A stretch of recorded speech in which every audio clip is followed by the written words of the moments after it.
We nearly lost my daughter. She was only 3 days old. She became very, very ill, and doctors called us in and said, we're going to take all the pipes and the mask off her. Would you like to have a few moments? There are different stages of being a woman, and she's growing up and she will go through all these stages, and I'm not making any of it a secret to her. And I'm also not making her feel like it's a hindrance. You know, we don't all freak out now if a girl has a period.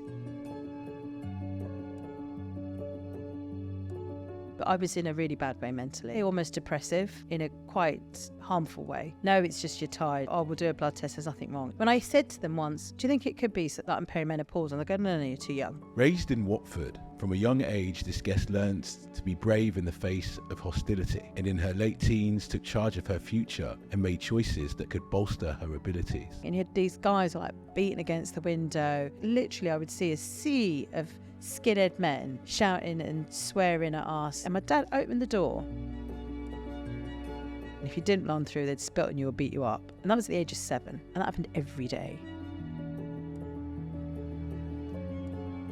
You're someone who's felt like that, and then you rose to managing director of Teletext. First joined WACL, went to a dinner, and oh wow, look at all these people. And now you're the president of WACL. And you did that by being authentic, being who you are, not being afraid, and just recognizing what your superpowers and talents are.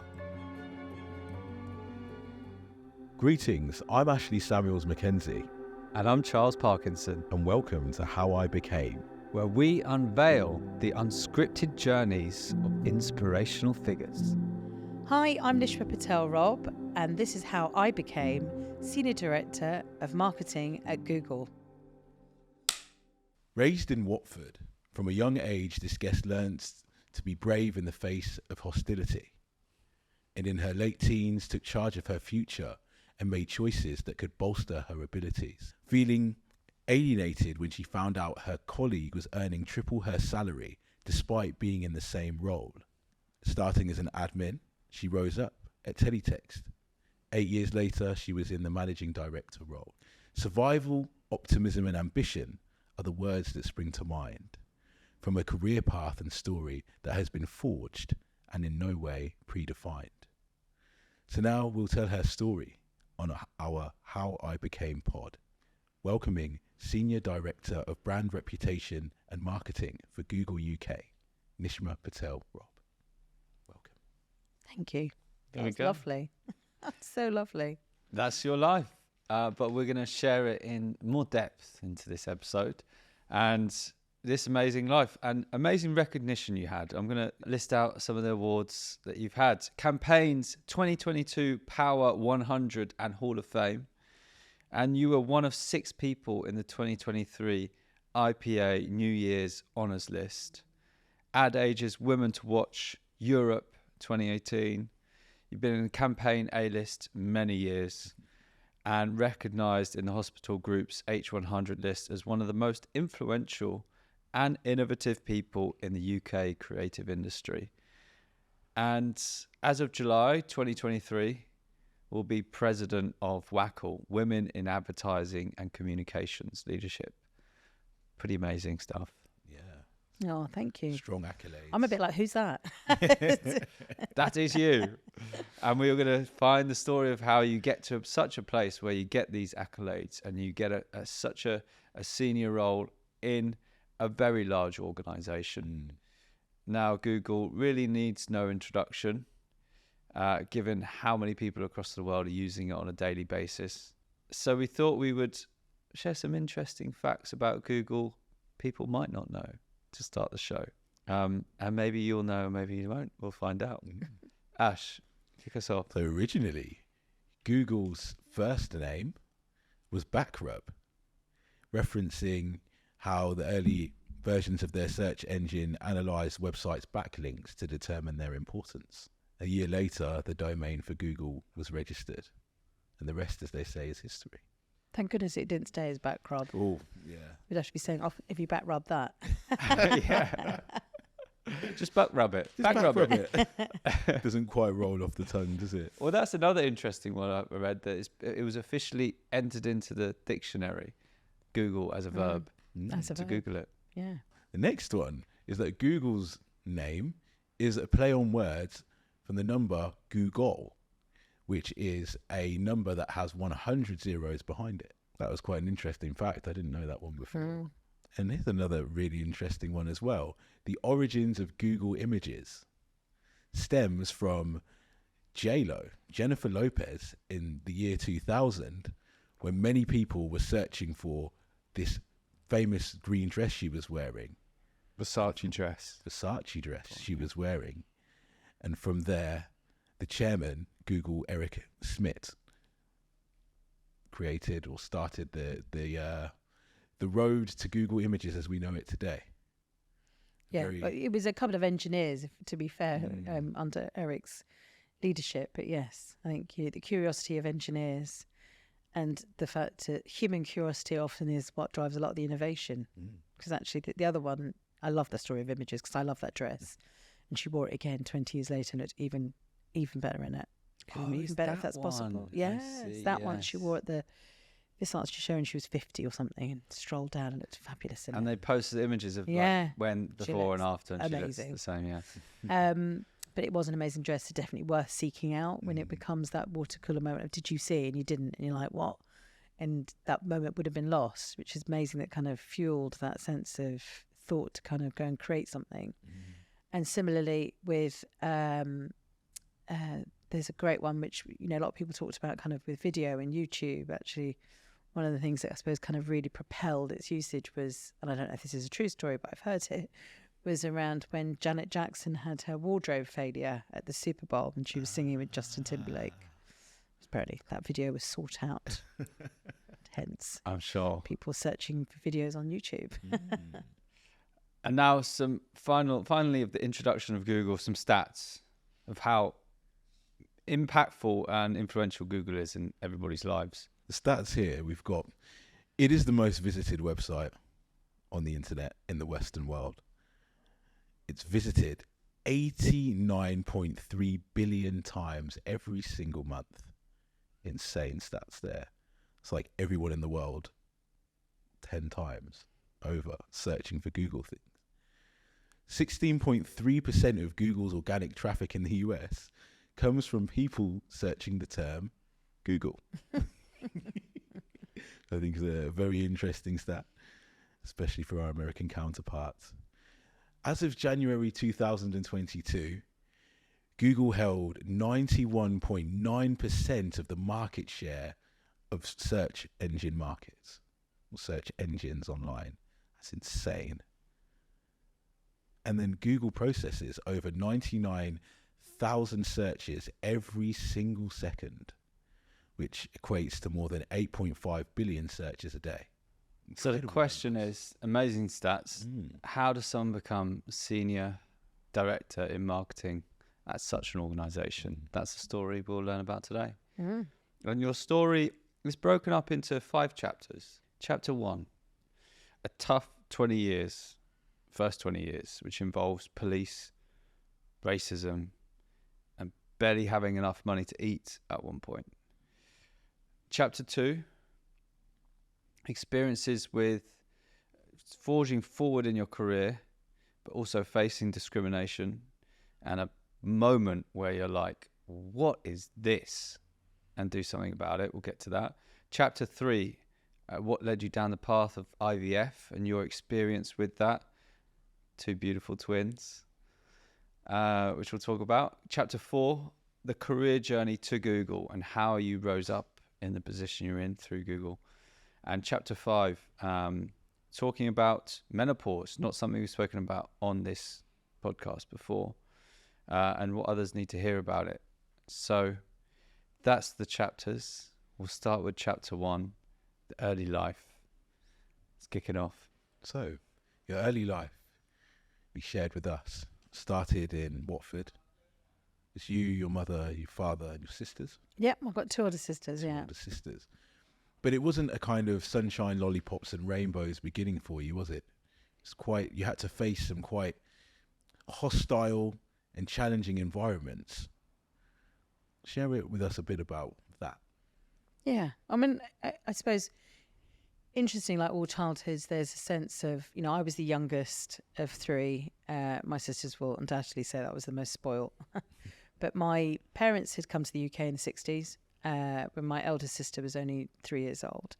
And by trade, very, I suppose, as I've learnt, quite different to a lot of other kids and their parents. My mum and dad had both been artists, so my dad actually came and worked in an ad agency when he first came to the UK. And for a pittance, as he always tells us. So he didn't stay very long. And actually, when I tell him stories of the changes we're trying to see and still facing in agencies, it's interesting to kind of see his perspective. But they were both really talented. But my mum was at home with my sisters. So he was always kind of more the graphical design person, where she had my mum was much more artistic. And they'd share the work. He'd come home and bring work home with him, and she'd help him with that. But I grew up for those first 5 years in quite a, quite a bubble, as you do when you're little and you're growing, really oblivious to the context of the world that we lived in, or perhaps even the turbulence of the world that my mum and dad were facing, which, the fact is he couldn't earn the wage he needed to earn to support his family. He went off and pursued a more entrepreneurial career, in the sense that he went off and found a business he could run, but again, very much like my dad, and certainly what I've inherited and thankfully supported so much by his mum, by my mum. He actually originally had a fashion shop on Wardour Street. Very cool. Yeah, in the 1970s. Nice. And I was probably about 4 years old. I remember sort of standing next to a speaker that I was probably as tall as, and dancing away to Donna Summer because it was the 70s and it was all very cool. Mm-hmm. But, I mean, that sounds and glamorizes it. The reality is they were just trying to make a living. But their bravery and that kind of sense of possibility at that young age was really optimistic about life. And I think I actually carried me through my entire life is that sense of spirit of adventure. And they were very cool. And, that artistic side of my mum used to play the sitar. My house was full of music, but they were embracing all types of music. We used to sit and watch Top of the Pops together. So I had this very fortunate start to life. It went kind of pear-shaped in some respects, not even pear-shaped, but certainly the bumps and the reality appeared. We had to move from Watford to Bricket Wood, and very typical of South Asian families, we ended up having a corner shop. But we were in a village called Bricket Wood, where we were the only Asian family, or only family of any colour in Bricket Wood at the time. And you're 5 years old, and this was very exciting, from somewhere I'd been rationed any sweets. We now had a sweet shop. I was like, wow, this is going to be just amazing. Living the dream. Yeah, Again, it right? really was living the dream. But, my parents had to work incredibly hard. Both my mum and dad really, really worked hard just to make a living. And people would come in to the shop sometimes just to see what we look like. And they would tell us, we've never seen anyone brown. We just want to see what you look like. Really? Wow. So Yeah. literally walk they'd in say and tell that, you. literally say that to your face. Wow. And I'd be thinking, wow, this is kind of really strange. But again, felt there was some innocence in it. Imagine they were sharing a curiosity. My parents were so resilient to it. They never complained, never grumbled about it. My mum is particularly someone who's a really gentle soul. And so she would just always brush it off and say, don't worry about it. It doesn't matter. She's very much kind of gives me, I think, that side of my peaceful side. But we very quickly, and it was the, late 70s when we were there, late 70s going into the 80s, down the road from literally in the village next door in Park Street was one of the headquarters of the National Front. And it was a time of skinheads and very overt racism. You had various riots, whether it was kind of like Toxteth and Southall. It was like England was going through pain at that time. So you literally lived round the corner from one of the Well, headquarters? yeah, literally the village down the road. So they would get the train up, and so where our house was, we had it wasn't a house. We used to live above the shops, and so we were renowned as being the only non-white family in the village. So of course, the kids would congregate. Young skinheads would come through because they'd often get the train through and want to come to the shops and buy their fags or their drinks or whatever. And they'd come in and be abusive, and it became a norm of how we used to deal with it. And so this was happening on a regular basis? You almost kind of made it was part of life. And what my parents were doing, which was incredible, and I don't know if that was because I was so young, but I looked at them and they never looked scared. I think my mum sometimes was concerned about it, but my dad had this really great motto of going, it doesn't matter how scared you are, you never show that you're scared. And I always remember vividly, it was like a little parade of shops, and we had the kind of the first and the last shop. It was only 3 shops, and I was in the shop playing with something or another with my dad, And clearly there was like a mass of kids, young men. Actually, they weren't just kids, but there were kids and young men outside the shop, and you could see it was building to something. So my dad had shut the door, and so I was in the shop with him and my one of my sisters. My other sister was upstairs with my mum. And you're what age at this point? I was probably around 6, maybe 7. Wow. And I think my dad had sort of phoned up to my mum to say, just stay in the store, shut the door. And I still didn't know, because I'd be like literally trying to peer over the counter to go, what's going on? Curious as ever, telling her, what's happening? Why can't I go? And I was with my middle sister, who's incredibly feisty, who probably just wanted to get out there and scrap with them all. But when I realised what was happening, and you had these guys like beating against the window, and at that stage we'd regularly had our windows broken, so I was scared. Had all this literally I would see a sea of skinhead men shouting and swearing at us, and Packies get out and all the rest of it, and I was terrified. And I remember holding my dad's hand, and my dad saying to me, "Never be scared. Just stand over there. Never be scared." And my dad opened the door. Wow. Brave as anything. I just remember thinking, and he opened the door. And he shouted at them and said, "Get off my property," whatever, and various things. It was never. My dad was very incredibly. We hated swearing, still hate swearing, and I don't know how he managed not to, if I'm honest. And his daughters are far more expletive driven to be expressive, but he didn't. But he had an amazing kind of power and fierce in his voice, an authority. That they kind of backed off, because I think they were a bit like, what? He's come out and faced us. There's like 40 of us, and there's him. That's, the bravery. Bravery of it. I think it's just the adrenaline must run. But for him, it's a sense of protection of his children, of his property, of his setting a behaviour. So he said to us, never be scared. So I remember holding this in me, and we literally had a routine. If they saw the car drive off, because my parents would be off to go cash and carry or something, they'd throw a Brit through the window because they know they were gone. And my older sisters, who are incredibly brave and fierce as well, and they used to have a routine. They used to say to me, "You stay here." And I remember I was like 7, 8 years old. I wasn't ever allowed to chase after them. They'd be like in their slippers or the sandals or whatever, and they'd grab a like a broom handle or a hoover pipe or something like that, and be legging it down the roads after these kids. They were just fearless. I imagine they'd seen my dad do it, and they were the same. And the routine was I'd stay back and phone the police. The police would turn up, never do a thing. So I probably don't have the greatest regard for authority and police, because from a young age I saw they never protected us. And then when I went to school, again, it was this kind of what was instilled in you. I used to go to school, I was about 7, 8 years, maybe 9 years old, go to school in Watford. So I used to have to get a train there, and me and my sister would go together. And actually I was probably about 7 years old, it's that excitement. I'm getting the train to school. And my parents didn't have time to be dropping us off, and they were just like, get on with it, you've got to go. And we used to get to there was a big subway we had to go through to cross the road effectively. And you knew every day there was like 4 or 5 kids, and they were their bikes trying to block you. And if you didn't run through, they'd spit on you or beat you up. And that was at the age of 7. And that happened every day. And me and my sister would hold hands and go, right, let's do it. Let's run. And he just did it. And I used to come home. I remember I used to come home to mum and go, oh, I'd be out of breath. And that could happen on the way home as well. And, sometimes you did get beaten up and you did get spat on. And I'd come home and tell mum.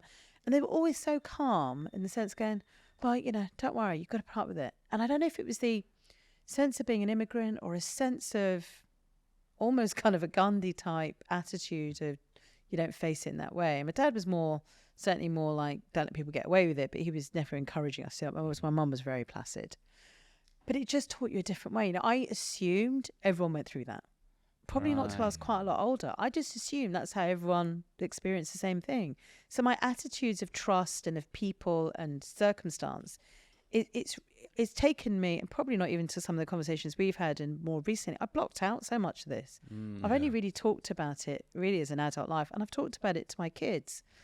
And we'll come to that later, but it's what's propelled me as it's amazing that I suppose the human brain stops you from thinking about these things.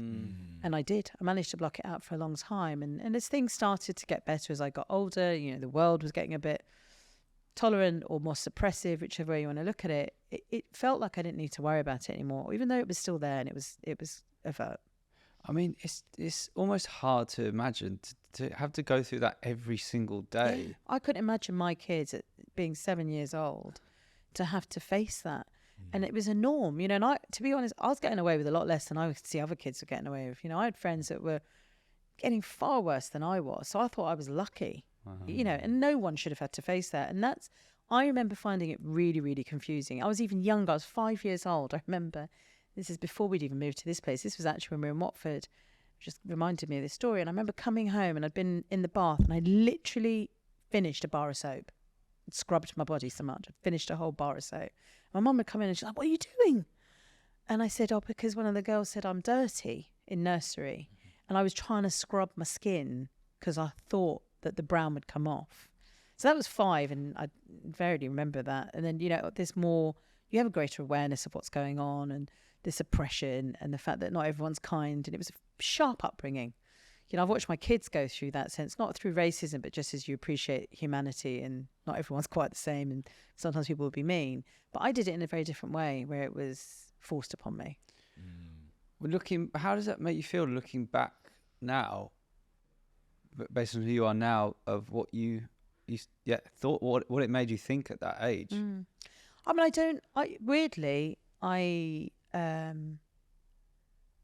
I'm not going to say it's the making of me, but it builds your character.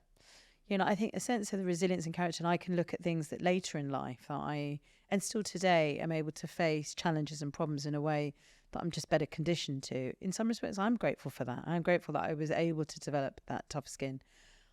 I think the thing that I'm probably most appreciative of, though, is it didn't dampen my optimism. Because I think that's what I saw in a lot of people. I saw a level of cynicism and anger that I didn't adopt. And I do think that's because my mum was that constant voice. My dad's really optimistic and, a dreamer as much as I am, as is my mum. But they kept me really smart to go, you don't go low. It was very much you go high, you do that. And I'm glad I had that because I've seen a lot of kids who haven't had that and it ends up differently. I think how it made me feel about the world. Interesting. I always remember there's a really vivid bit of that story when we were in the shop and all the boys were there just before my dad opened up. The only eye level person I could see, there was one boy who was the only person who was at my eye level. So he was obviously my age. And he was this boy, I won't name him because I don't know what ever happened to him afterwards, but maybe just in case. And he was at school with me and I really liked him. And I remember thinking, but I thought you were right. And he was almost going, oh, guys, my brother's almost kind of thing, I don't know what happened to his life after his brothers were pretty tough. But I think that was the bit for me, was a bit of a penny drop of going, actually, sometimes people are forced into positions as well. Yeah. And appreciating that maybe not everyone, it was such a gang mentality, it's such a crowd mentality that there were definitely people in that crowd who didn't feel the same way. But I think the resilience, the fears, never being terrified, not always helpful. And my sisters are in West Ham. My middle sister, I remember one of the skinheads had come in and she was eye level. We were little. And my dad had said, just get them in, let them get in and get out. Don't just serve them, don't make a fuss. The fact that my dad was having to quieten us down was funny now and look back on it. And I always remember, we thought they'd come in and they'd gone and you just sort of almost have a bit of a breather because you kind of held your breath for so long while they're in there because you don't know, are they going to get violent? What's going to happen? But my middle sister, who's incredibly feisty, I always remember they're just about to walk out and she walked up to this skinhead and she went, "Oi, you've got a cream egg in that pocket." And I just remember this guy just thinking, what is this little girl saying to me? And he took it out and put it on the counter and walked out because I think he was just gobsmacked that someone had faced him. But I do think that sense of confronting and not running is really important. Wow. I mean, yeah, what inspirational figures to have around you and your parents growing up, and amazing values they taught you. So, and what about the culture, Indian culture? You said Gujarat. Yeah. What did you kind of learn, or what impression did that make on you growing up, or what are the positive things? Yeah. So interestingly, again, my parents weren't part of a big community. They had a love marriage, so which was very rare in the 1960s. They'd fallen in love, and although they were both Gujarati, they were different types of Gujarati. It seems nonsensical, really, but being a Patel and a Shah meant that they didn't really have a community because they didn't fall into one community or the other, which meant we were quite isolated. I kind of, in some respects, think my parents were okay with that, and I think we've adopted that, and I really value that. Actually, I'm quite glad that we weren't in some secluded community. But then culture came through, as I said, through music. So when I was younger, my parents were great vinyl collectors. When they were in the 1960s in India and at art college, they were, loved music and film, Bollywood film, and my mum played the sitar. So those influences when they came to England didn't leave us. You know, I remember they still have stacks and stacks of vinyl, and me kind of looking at the images and listening to this music and moving with it and appreciating it, never forced upon us. I think that was a big thing. I never felt culture was ever forced upon me in religion or tradition or anything. You know, sometimes there were moments where they didn't always have the answers when I questioned it, but it wasn't forced. But food and music particularly were big factors that kind of kept us connected to Gujarati culture. But I actually think, again, it's weird things that happen because there weren't the resources we have now. You know, there's one Indian restaurant that we used to drive to in Kilburn that did like South Indian food that I loved, and we used to go regularly to. But we didn't have the expansive opportunity to explore things as you do now. There's no internet. TV was full of effectively white people and not brown people or anyone who reflected our lives. Magazines. So there was no media. There was nothing to educate you other than what your parents told you. And they would tell us some things, but they didn't have time, as often any parents do, to kind of really get into the depths of culture. The one thing I always remembered, we used to visit a Hare Krishna temple, which is still there in Netchmore Heath, near Watford, and that was open the same year I was born, and that was a big part of me remembering that. But even that was bizarre because you go there and there was a lot of white people as well as brown people, so I was really confused. I'd never seen like big congregations of people like me unless you went to a wedding or something, which didn't happen that often.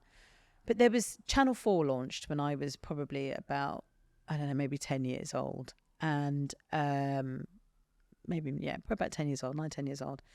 And Channel 4 was that breaking channel of new content. So we, you know, as my mum used to say, she said this to me just the other day. She said, when we were younger, Nish, you know, if we saw someone wearing a sari or someone was on TV, we rushed. And I still remember that, you know, you used to shout down, it's on telly, you know, you'd run and literally have a walking part, but you'd be so celebrating the fact that you'd been seen. Channel 4, there were 2 specific programmes I remember being really young and loved the launch of it. And I think, again, I've always been drawn to bright colours and I was immediately drawn to it. But Shyama Pereira, who's an amazing journalist who I had the pleasure of bumping into a few years ago, she went on TV and she was a young Asian woman. She dyed her hair pink. She's a journalist and she was really like chatty and feisty. And they had this show called Eastern Eye. It's the first time more modern Indian culture I'd ever seen and presented. And I was like, wow, there's a different type of role model, not just the ones I'd seen in Bollywood movies, and that which all seemed a bit kind of fictional. And then they did a series of Bollywood films with subtitles because I didn't speak Hindi. I could speak, I still speak terribly Gujarati, but I understand it perfectly. But I didn't speak Hindi or understand it. So this idea that there was going to be these Indian films on Channel 4 with subtitles, like, whoa. And I remember us as a family sitting down and watching every Sunday, watching these films. And all of a sudden, I was opened up to this part of Indian culture that had just been locked away from me. And I loved it. I really loved that journey. And I loved seeing how much my mum and dad came to life. You know, it was a connection for them. So it was a really light touch piece of Gujarati culture, but it was in the home. It was never anywhere else. You know, I remember going to Ealing Road in Wembley, which was the kind of, still is Little India. And that was the only place that started to feel like, oh, there's some other bits of culture. But other than that, nothing. Not at school, not in media, not in what I read, not in what I learnt. I feel embarrassed. I used to come home and argue with my mum and dad about what I learnt in history lessons that I now am wiser about the empire and that. But I used to come out and go, oh, they don't know anything, you know, which is just so foolish. You know, my parents lived through the partition and stuff. So, wow. Yeah. And it didn't get any easier in your 20s. No, it didn't. I mean, I say it didn't get any easier, but I would hope to kind of give the impression of, I had a life of challenge. I'm not going to shy away from it or cover it up. But I used to be called, I was always called a smiler. I still am. And I have found my way through it. The bit that's been interesting is it's almost like you had a hiatus or a period of pause, particularly around race, that was through my adolescence, I would say. And I don't know if that's because you're just distracted on trying to be a teenager, and there was a lot of kind of more upheaval at home from a kind of financial stability point of view. And I think that was just a distraction. If I didn't need to worry about all the other aggressors in life. And actually, I think when you're a teenager, you're fighting in so many other demons, being the brown kid or the odd kid or being the poor kid or whatever it was, because there were so many labels I could have adopted. It didn't really matter because actually there were other things that were way more challenging. But when I got into my 20s, and I think part of the problem of never seeing yourself anywhere and suppressing any culture and almost not being able to talk about the things that you find difficult, that you can't relate to. The fact that, I never thought I was very pretty, because blonde, Barbie-esque imagery. Even when I was at school, my best friend, Jenny Lou Bunker, she was just stunning little blonde girl with beautiful, she had ribbons in her hair, and I was so envious of her ribbons in her hair and all this stuff. And it's like really weird stuff.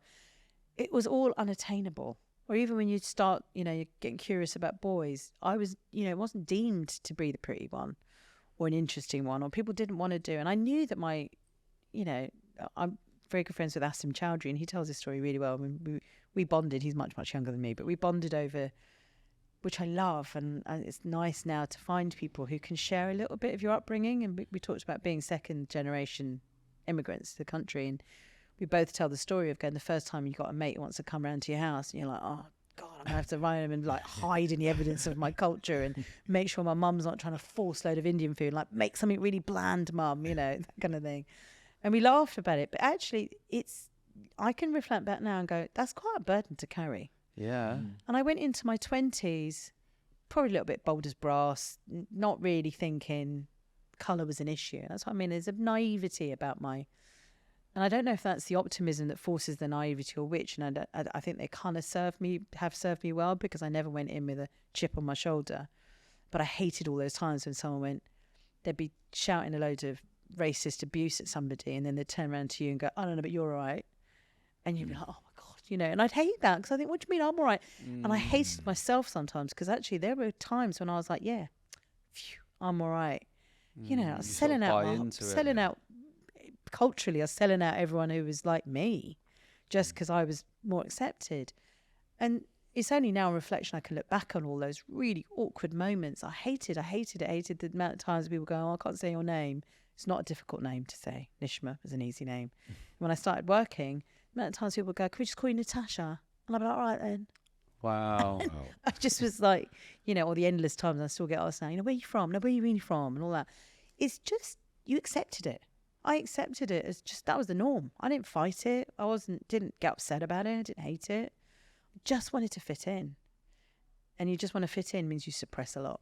That's it. It's that at that age, that is the main goal. It's just fitting in. So like to have the, you're not going to say, to stand up and say something about it. It's just so tough, especially if they're saying, oh no, but you're all right.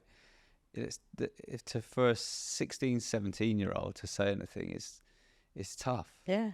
But I also think there's a bit of a generation of upbringing, and I don't think I count myself, and I think of anyone who's a child of immigrants, is a sense of, my parents they weren't activists in that sense. They knew right and wrong, and they taught us that, but they had a greater struggle than trying to fight all of this. So not that they weren't necessarily in support of people who were out marching in the streets. They felt they had their own struggles. So I wonder if there's a lot that I did adopt of that sense of, I just need to get on, and bizarrely, I never really considered that I wasn't starting at the same starting line as everyone else.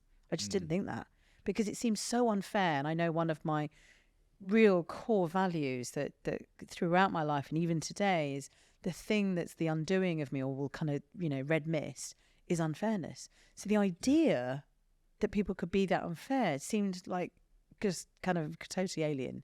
So when I started out working, so I went to uni just down the road from where we were filming today at Queen Mary in Westfield, and that was, all of a sudden you're in lots of different communities. And I didn't want to, quite cliquey when I was at uni, didn't want to be in any clique, always wanted to kind of be across different cultures and people and whatever. And then started working, and I was incredibly poor. My parents had to move away. I was pretty much on my own from the age of 16, so I didn't have a safety net. Just on that, your parents moved out of the country at 16, and so you're left with my two older sisters, who were just amazing. How do you feel that shaped your independence? Well, it was kind of, there wasn't an option. Was it just you three living just together? Three of us, yeah. And they were how old? So I was 16, so my older sister was 23, and middle sister was 19. Wow. Yeah, I mean, they are phenomenal. My sisters are the making of me, without a doubt. I owe them everything, because they had to step into the breaches of being parents while being young, while being confused, and us all having to be resilient. But the bond between me and my sisters is phenomenal. I can imagine. You know, we are really, really tight. And that sense of when you have no option in life, and I think this goes for anyone, right? When there isn't another option, you find a way. And I have people say to me, when you have twins, like, oh, how'd you cope with twins? I went, well, I didn't know any different. I'd only ever known to have two babies. You don't know. When we stuck together, we looked after each other, and we have an amazing ability to make good of whatever we had. So we lived in some dreadful places, you know, renting, moving every 6 months. Watched both my sisters work incredibly hard, doing multiple jobs. I worked multiple jobs while I was at university. You know, I was lucky enough to have a course. I didn't have many hours, but, you know, I couldn't always slope off to the pub. You know, I'd be going off to do a job, and was just really smart about how I was. And I had great mates, actually, who never pitied me but supported me through those times, you know, financially and just emotionally. And I'm very grateful to my best friend Tinu, who was, you know, very different. She was also of a Gujarati Patel background. We had very different lives, very different upbringings, and yet she's incredible there. Once I started working, it's all about survival. I came out and there was a recession. We were in deep recession. I wanted to be a marketeer. I wanted to be a storyteller. When I was little, I used to read stacks and stacks of magazines. That was my dream world. And I wanted to be, I thought, a writer, till I realised I was really bad at writing.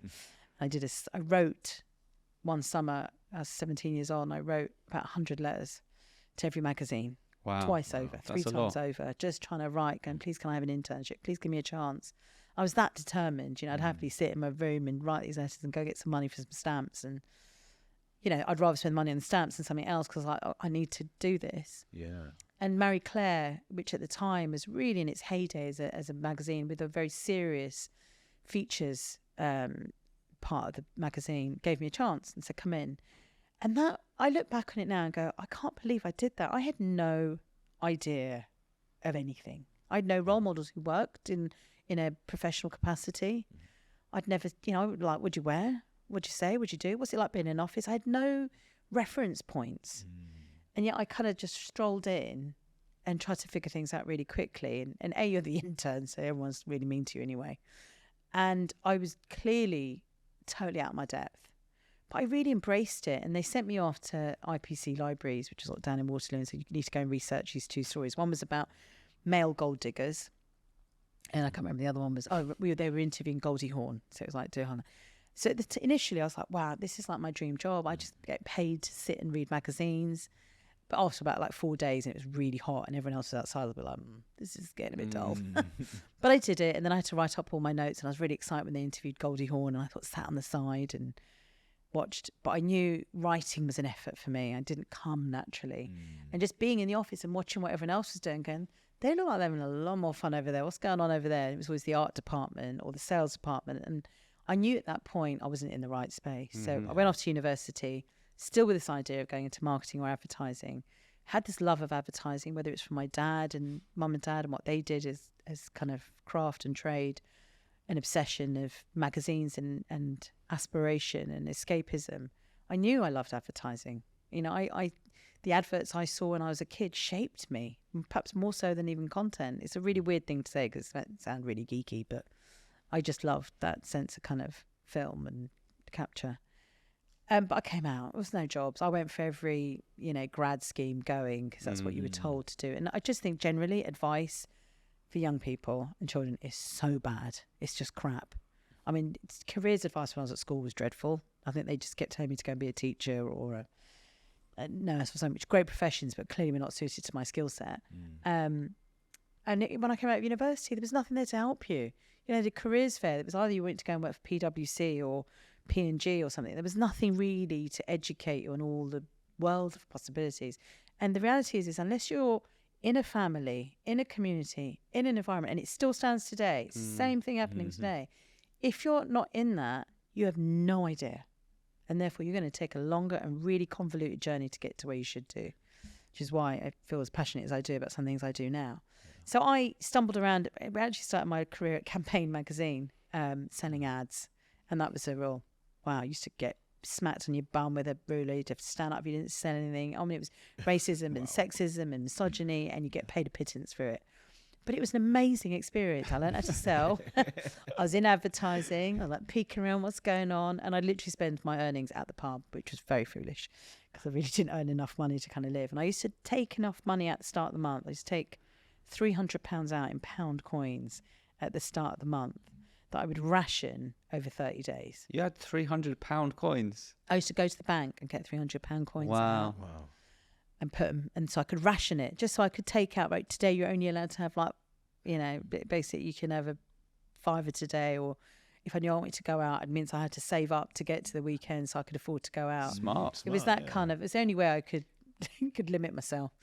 And I didn't have any credit cards, I think, anyway. But unfortunately, I did go to the pub probably more than I did. But I loved the community spirit and the advertising and marketing, even though it was publishing and media rather than being creating and making. But you were close enough to it to think about it. Do you think anything was being part of a community finally anything to do with growing up and feeling like a bit isolated? Yeah, and finally you had like an extended community and family around you? Yeah, I think throughout my life, and perhaps where my jobs and my career have been more than a job and a career, is at times it's been a substitute community. That sense of belonging and being part of something was critical.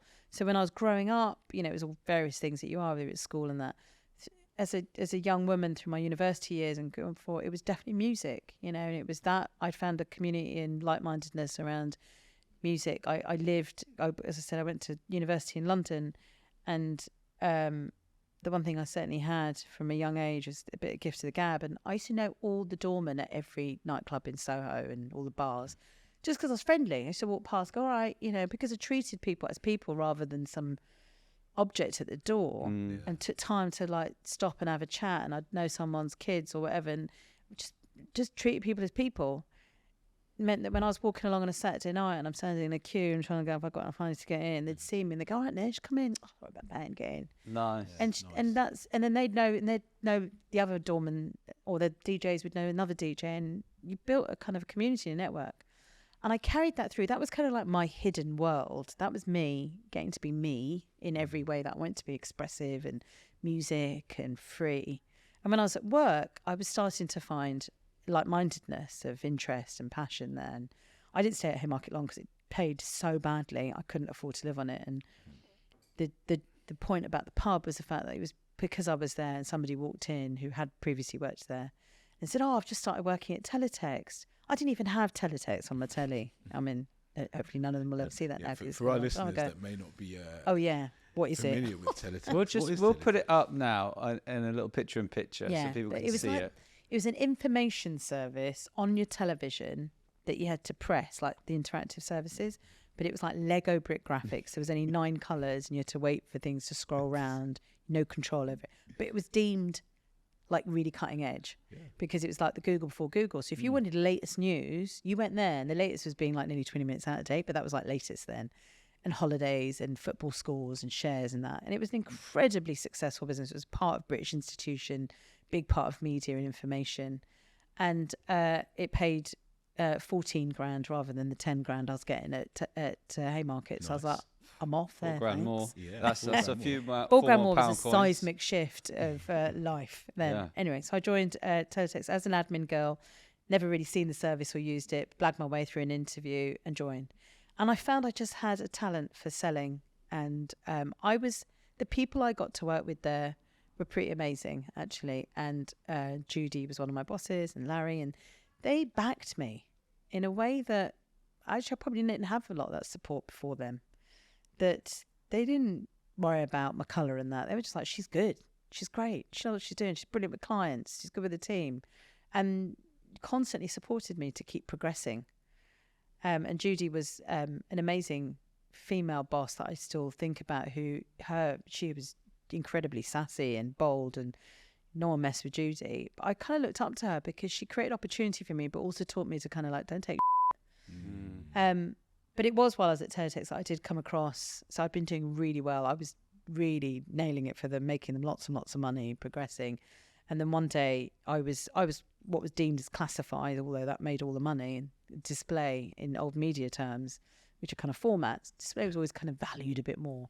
I never really understood why. I think it had adopted a bit of an approach of other media, but just wasn't true at Teletext. But they just adopted the behaviour where there was this kind of two-tier status in sales teams. I don't know where he went, and display people always seemed to be swanning around thinking they're a bit better, and they did less work generally. And how long had you been at Teletext at this I've point? been there probably about 5 years now. 5 years. And you're just you're always you're worked too smashing late. it. Yeah, smashing it, like really smashing it, doing really well, progressing, moving further up the ranks. Really found community. These were my friends. We spent a lot of time at work, after work, going out, going clubbing. We're in our 20s. We're having fun, and it's a real family sense of that community. And what role did you get to at this point? I was like a kind of what they'd call like a divisional salesperson. So I wasn't the sales director or sales manager. I was like I was probably the sales manager of classifieds, actually. Sales manager of classifieds. And a friend of mine was a sales manager on the other side, and on the display side. And I found out I was late, always there late, because I was so diligently working so hard on the photocopier. And I pick up a piece of paper, which had clearly been left there and shouldn't have been, which had all the salaries on. So everybody at the company's salary was on that? Or the sales team. Yeah. And look, some people might say you shouldn't have looked at that. And you're like, of course you're going to bloody look. Yeah, it's right there. Nature. Yeah. And I remember my heart dropped because the guy who was my counterpart was getting paid 3 times what I was getting paid. So he was the same level, same responsibilities. If he listens to this, I'm sorry I'm going to say this, but it wasn't as good as I was. And you were was getting paid outperforming more. him, and he was getting paid And I was more. like, I remember just my heart dropped. And at that point, I have to say, for me, a lot shattered, because I'd put trust and faith and hard work and believed hard work would deliver you merit. And for me, it was an easy equation to make. If I work hard, I will do well, I will get paid well. And money for me was about survival. And not everyone there was in that same position. There was a lot of people there, it was fun money. It wasn't survival. And so that was definitely my drive and ambition. But all of a sudden, it was like the rug had been pulled from under my foot. And that moment, going home that night and feeling all sorts of emotions of upset and fear and anger and not figuring out, not knowing what to do and having no one to even ask, going, what should I do in this situation? Yeah. I just thought, I suppose it's that kind of young age kind of kick in of like, you don't take and you deal with it. I remember strolling into the office next day, into my boss's office, and put the piece of paper in front of him and said, why am I getting paid less? Which on hindsight, I just, I remember being absolutely terrified. But, I think they were like embarrassed and worried, rightly so, embarrassed and worried. Didn't necessarily a very good reason or excuse, but, kind of get shunted out. And of course, they quickly addressed it to level it. No back pay, but just leveled it. And I accepted that. And I spoke with things, okay, good, but maybe I should have argued for more. But the amount of effort, I know sometimes it really frustrates me when you hear people saying, just go in and ask for more money, or you should be strong and stand up to it. Unless you've been in that position, the energy and the mental load of doing something like that is phenomenal. Yeah. So when you get a result, sometimes that's enough. Yeah. But it taught me a very good lesson at that point, because all of a sudden it's like the rose-tinted glasses were put down on the side, and I realised I wasn't starting at the same starting line. I wasn't perceived in the same way. It doesn't matter how hard I worked. My colour of my skin and the sex of who I was always going to be a hindrance. Not always, actually. At that time, I still believe it would change, but I knew immediately I was in a different battle. It didn't make me pessimistic. It didn't make me hate anyone. It just made me a little bit more savvy and smarter to go, okay, I see how this is. And I've put experiences like that down to that. And I mean, the fact that you've seen your dad throughout your early life standing up to 40 men, with who knows what outside, I guess it taught you that, if there's an issue, face it head on and deal with it and go up and speak to the people. Exactly. And my sisters had done the same. When we were living on our own, there was nothing that fazed them. There was nothing that ever scared them, and they were really good at kind of that. They're still like that now, but those lessons are important, because actually not running away from things, confronting things head on, not losing you, not letting these things eat away at you is also, that's the thing that my mum would say, get it out, because there's no point just holding it inside, that just eats away at you. Get it out, deal with it, put it out there, and then it's done. And those are really important lessons that sometimes can get glossed over in the, textbooks of kind of all the stuff of corporate nonsense sometimes you're given. Actually, what it comes down to is great humanity and a sense of, it's not courage, a sense of right and fairness and confronting it. Yeah.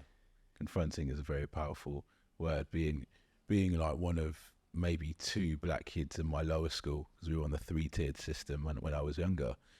Just bullying started. I'd say bullying, name calling started. I think it was maybe just out of difference. And it got to a point where I'd spoken to everyone about it, parents, teachers, and I realized no one can help me now but myself here. And then I stood up to one of the people, and then that just stopped it and caused a ripple effect for everyone else. And then perhaps everyone saw that courage and realized he's not going to stand for that anymore. And, you know, it leveled the playing field and everything can carry on.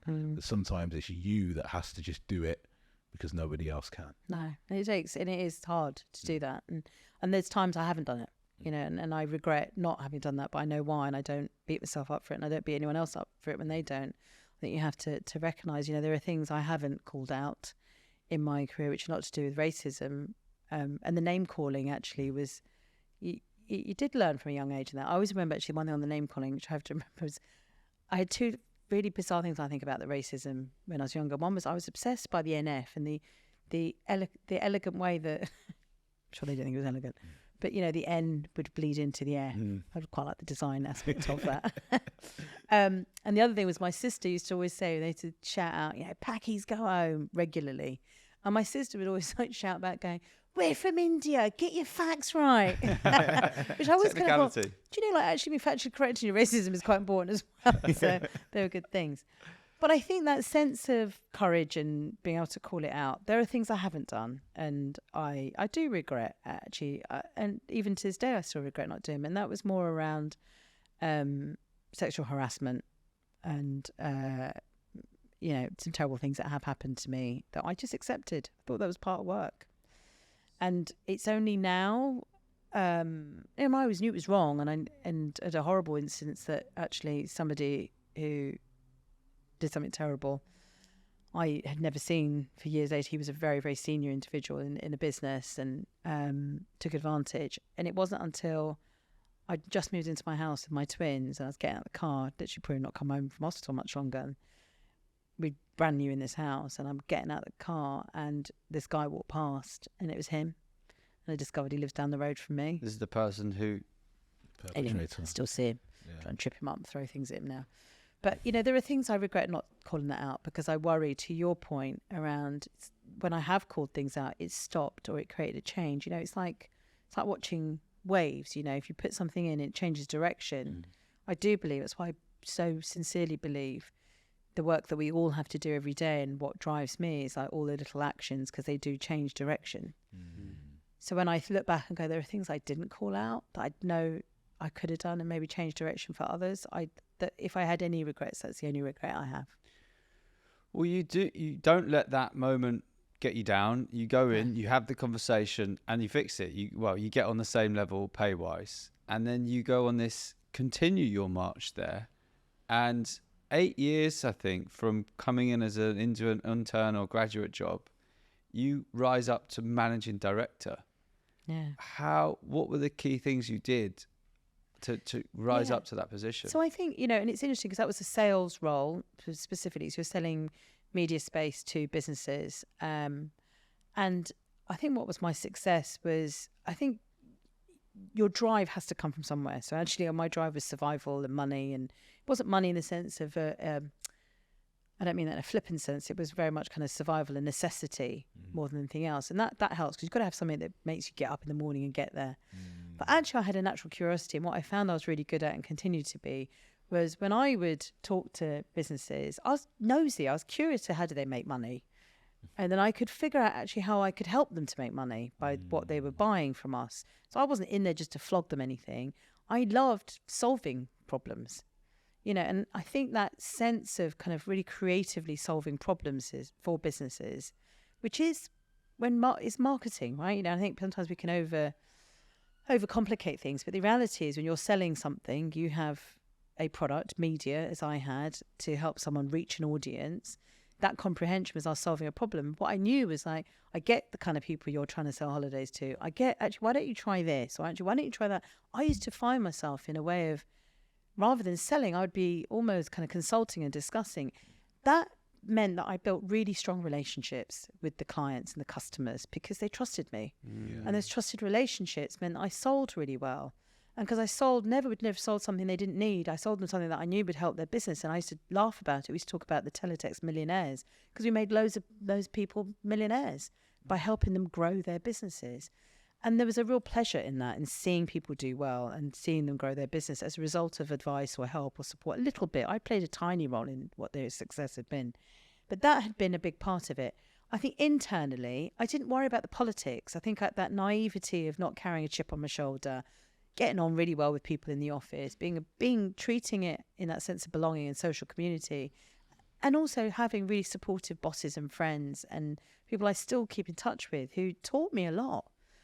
They helped me grow up. Those years, in so many ways, in my 20s, I learned about, things I probably wouldn't have done otherwise. And, everything from social etiquette to, banter in the office or whatever it might be. And I had, although I was suppressing my cultural identity, I didn't in every other sense.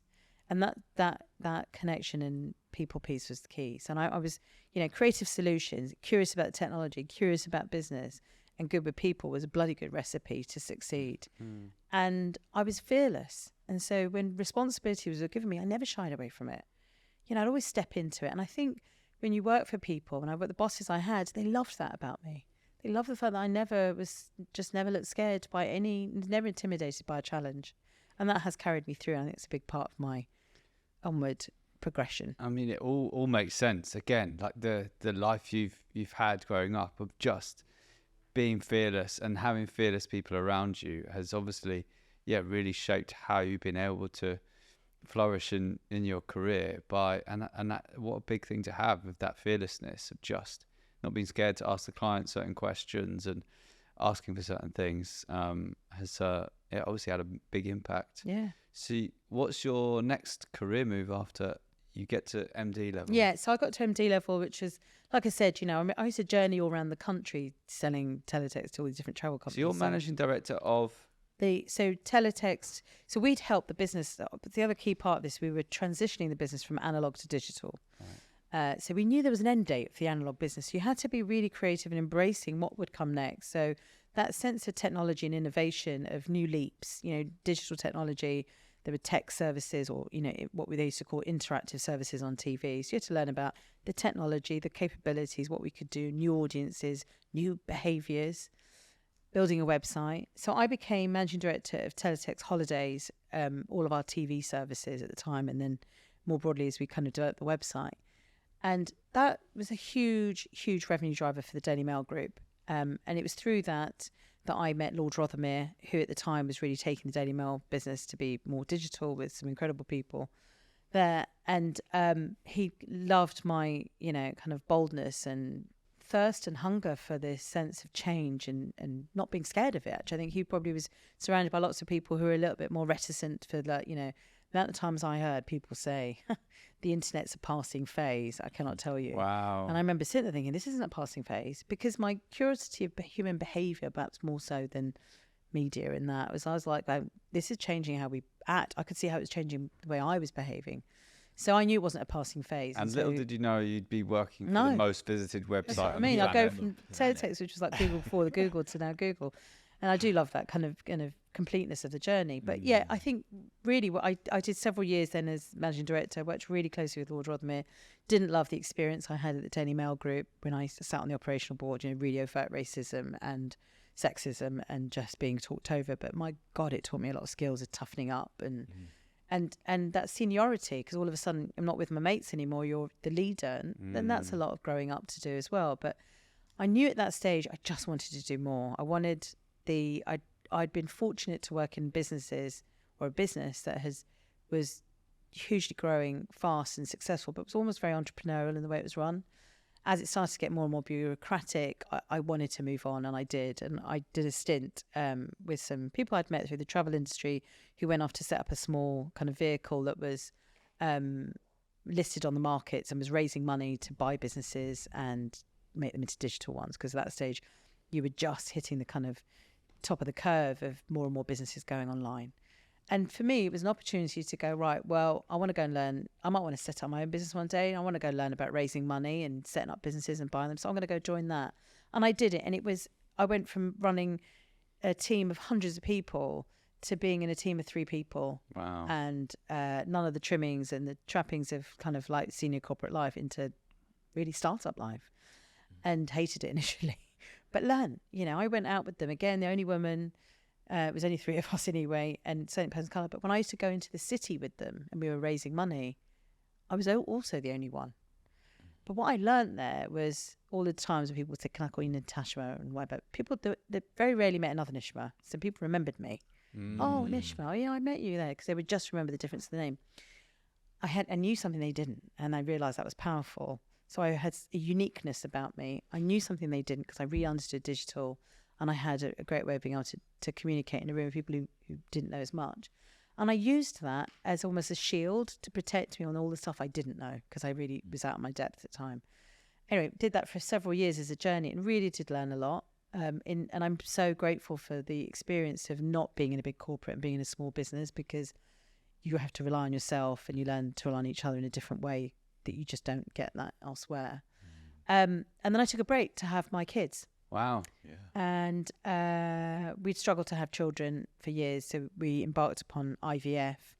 I'm incredibly grateful for that. I was very lucky to have them on the first try, but because after many years of not, it was really tough. What was the decision-making process with that?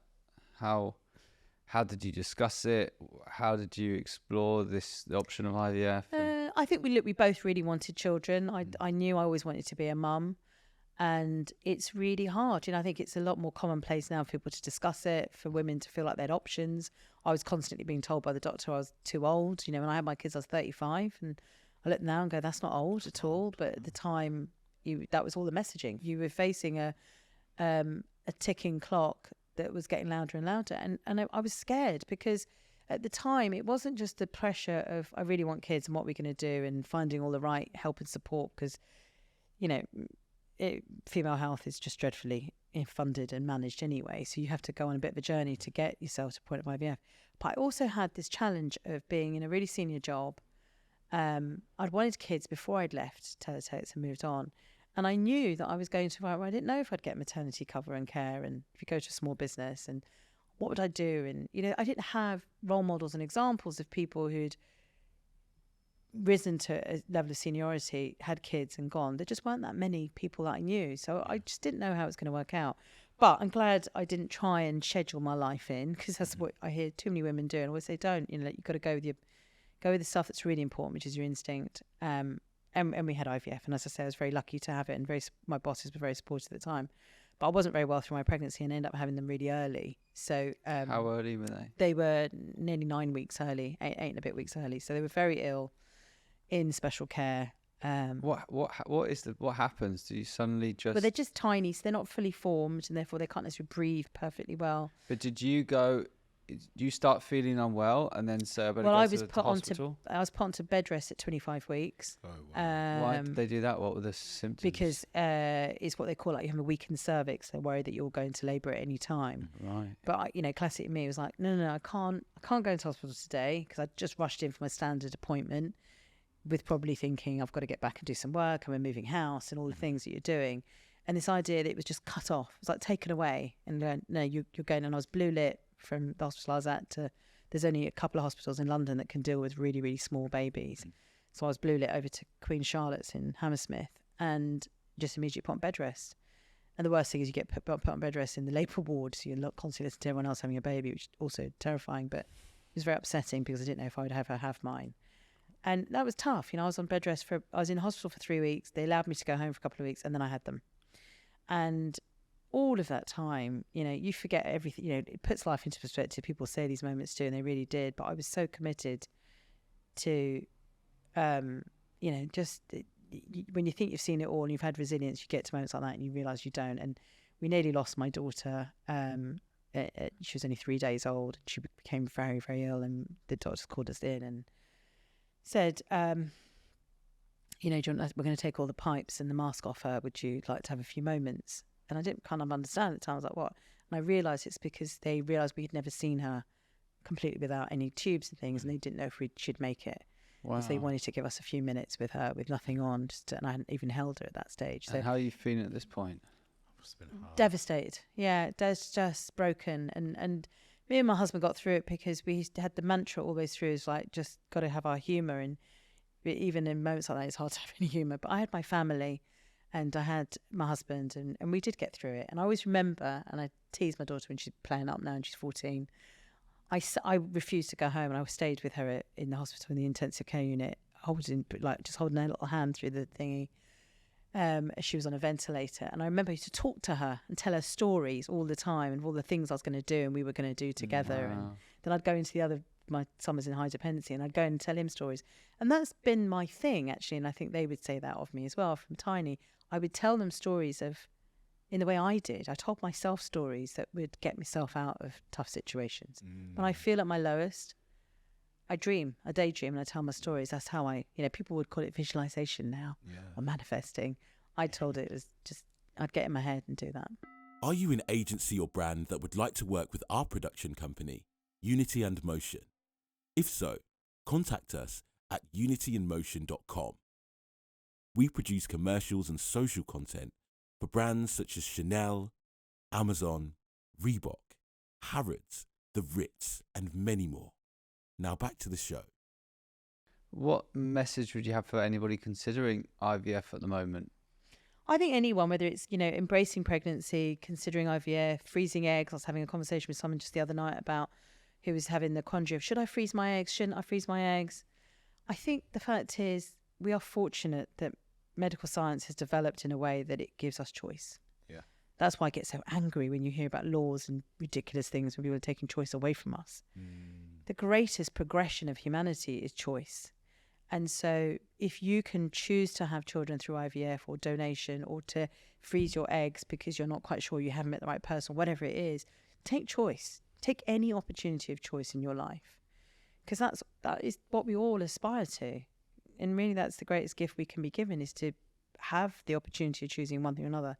When you've had moments in your life when you've had no choice, and when you're given it, it's when you know. And I think that's why IVF can be scary, it can be difficult.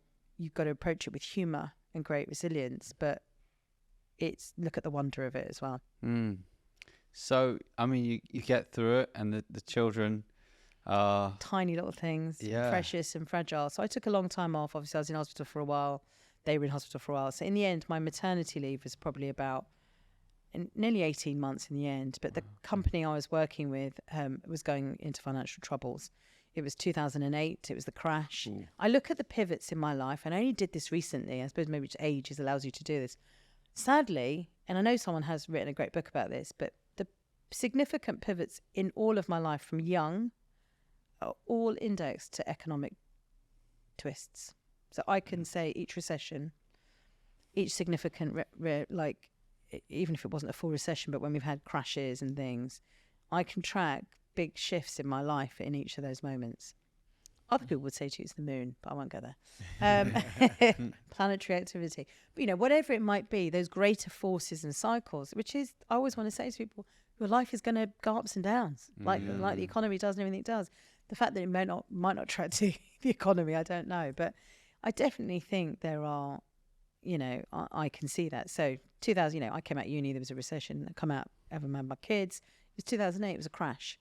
The business I was working with, we were trying to sell. We were about to very successfully sell, and it was pulled. It's pulled at the last minute. And you would have made a lot of money from that. Yeah, and I would have made a lot of money from that had it succeeded, and it didn't. So I was left with very little option at that stage. Well, actually, no options. I definitely didn't want to go back to the environment of that business. It was the owners who I'd worked for who were leaving. The new ones, it was a very toxic environment, and it wasn't a lifestyle that I could balance with having kids. There's just no way. You can't work those hours and travel around and have two tiny little twins, and I wanted to be there. So I hit reset on my career, and I still now, it kind of gives me shivers when I think about it and think about what I went through and how supportive my husband and my family and my friends were, because I knew I wanted to get back to working, and it wasn't me, and everyone would say that. But to hit reset on your career entirely, because I can't kind of believe I did it. What do you mean when you say hit reset? In the sense that there wasn't an obvious place to go back to. So in the time I'd been off, 2008, 2009, significant shift in the market. You've had the financial crash. You've had the dot-com bubble. Boom. The relevance of things that I had known and done, the core skills I had, but businesses had changed. I didn't even know what was good and what wasn't anymore, because everything, all of the landscapes changed. You've got the arrival and the success of social media, of Google, new businesses that have emerged, other businesses that have folded, businesses that were changing. And the whole landscape looked different to me to when I'd left. And so I decided, thankfully, there were friends of mine who'd set up a great digital agency. And in my head, I thought, actually, do you know what? I'm going to go work with them. I did some works consulting for startup just to kind of get myself back to working again. But a friend of mine said, look, why don't you join us? We've got this digital agency. Come and work for us. You know, you'll be great. Come in and do new business and marketing and bits. You know, you've got so many skills, Nish. It was great. They were hiring me rather than for a role. And they knew I had lots of M&A experience as well. And so that was helpful. I had like lots of senior business experience in a business that was small and growing really fast. Yeah.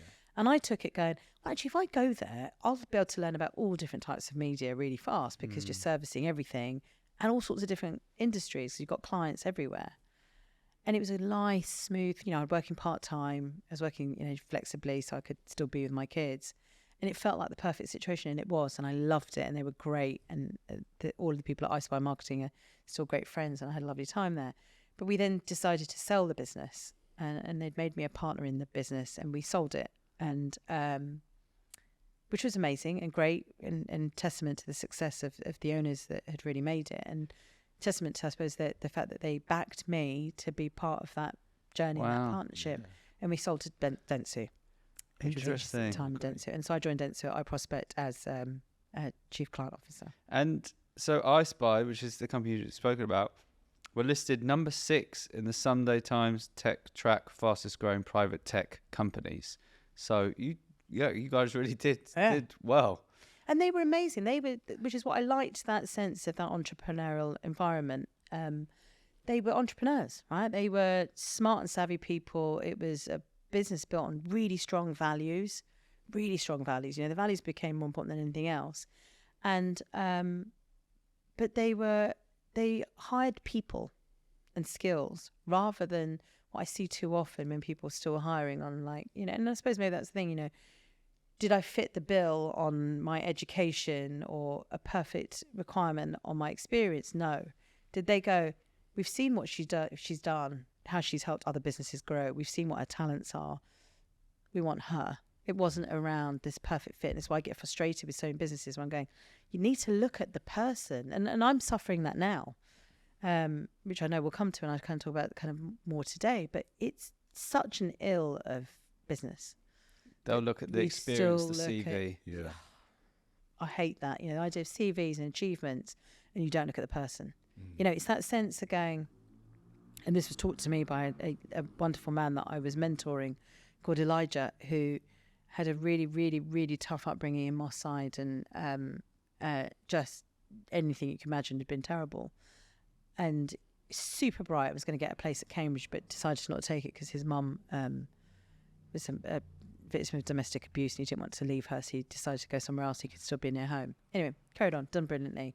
But he said to me he couldn't get interviews at places because he hadn't had necessarily the education or the background or the some of the, you know, finessing that some of the social skills other people had.